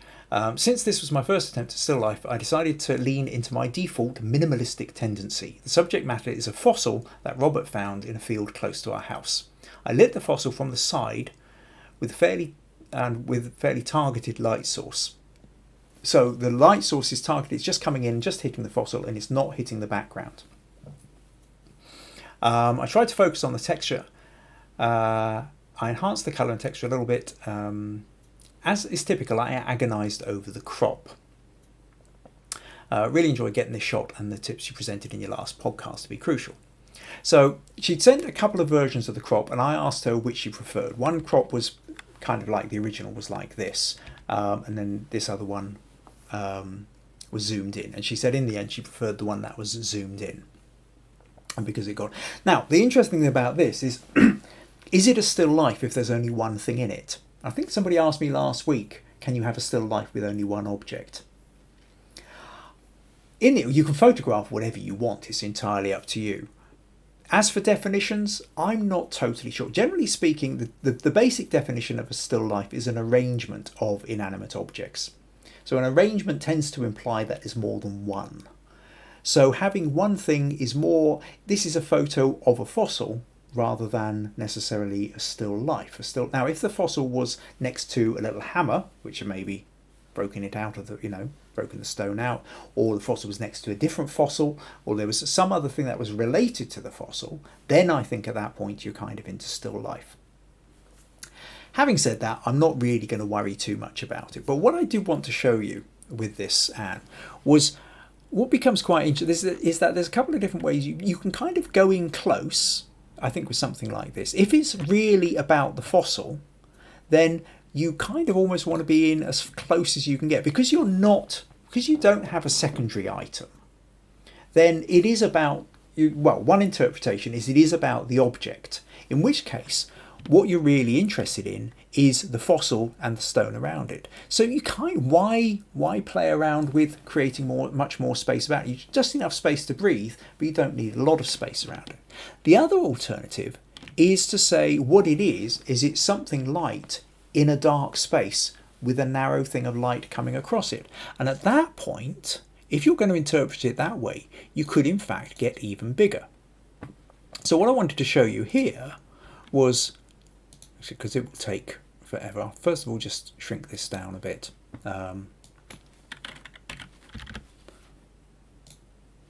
just so that this will work quicker. But if we say that's your photo here, if we were to take this, you can actually take it something like that. Sorry, I should have done the content aware button. Try that again. And so roughly the kind of rule of thirds type thing. Now it's sort of sitting even further back. I think you get a sense of your still life then isn't just about the piece, it's about the piece and the space and that line of light that's coming in from the right, casting a little shadow behind it. And I think that if you're going minimalist, you kind of almost want to up your game with the minimalism. I mean, how big do you want to take it? We can sort of stretch it out even further if we want, something like that. There will come a point where you go, actually, that's too big or that's too small, But even that, I think, looks quite interesting. You see it and then you go, look at all that space around it. You kind of look at all the space, but then you get drawn back to it again. And then maybe you want to sort of zoom in on it to see what it is. So depending on the resolution of the photo, I think essentially there's two different ways of going about it. I think you either kind of go right in because that's what it's about, or if your still life is essentially, I'm saying, I'm cheating. Is it cheating? I'm taking a different interpretation on it. That one part of the arrangement is the object and the space around it. Then you actually have to create the space around it, and that is your other part of the arrangement, and that you've got that light of line coming in. So something to think about there. So I hope that's useful. Right, okay. Let's close that and see where we're at.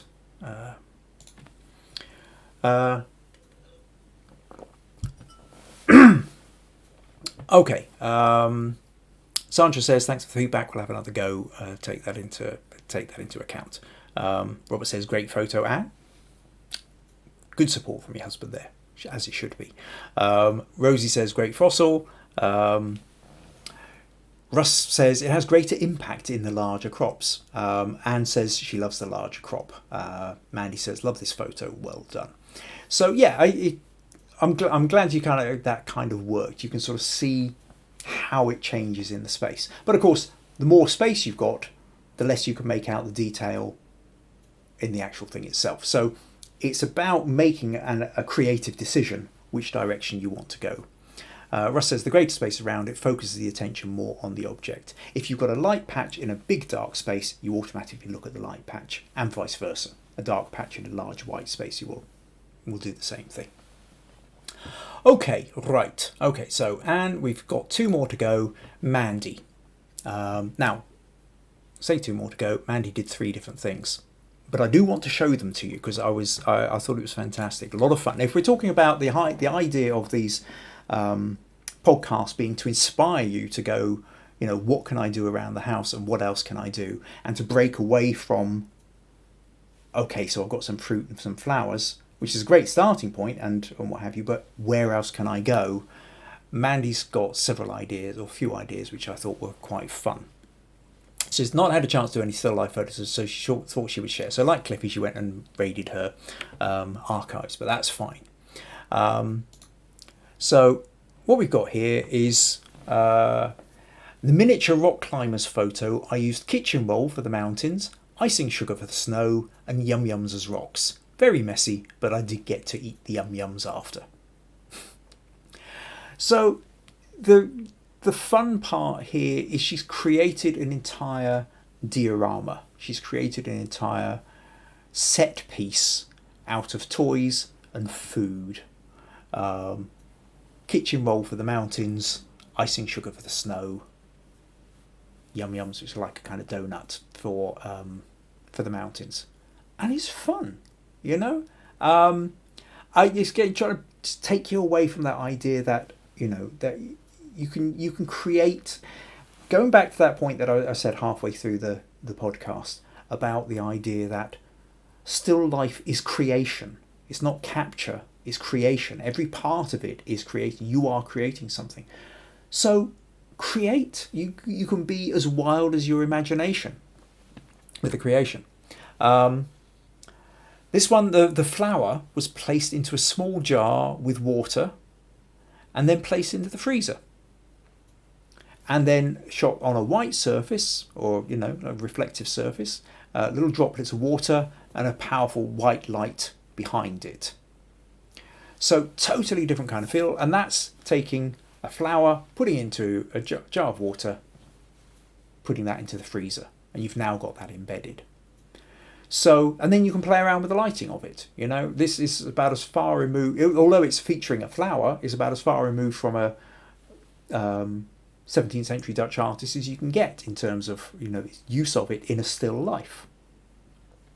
But yeah, if you've got a freezer, you've got the chance to create ice. You can put things in that ice. And then this little one, another one, a bit like the rock climbers, but a very different kind of idea again, where she's got got the book, we've got a little twig holding the book open, mossy ground, plant in the background, little, probably looks like a doll's house type light. Lovely little idea. She's it's creating a scene using doll's house props and a book and a bit of garden, or she's brought in a few plants and bits from outside to control the light a little bit more.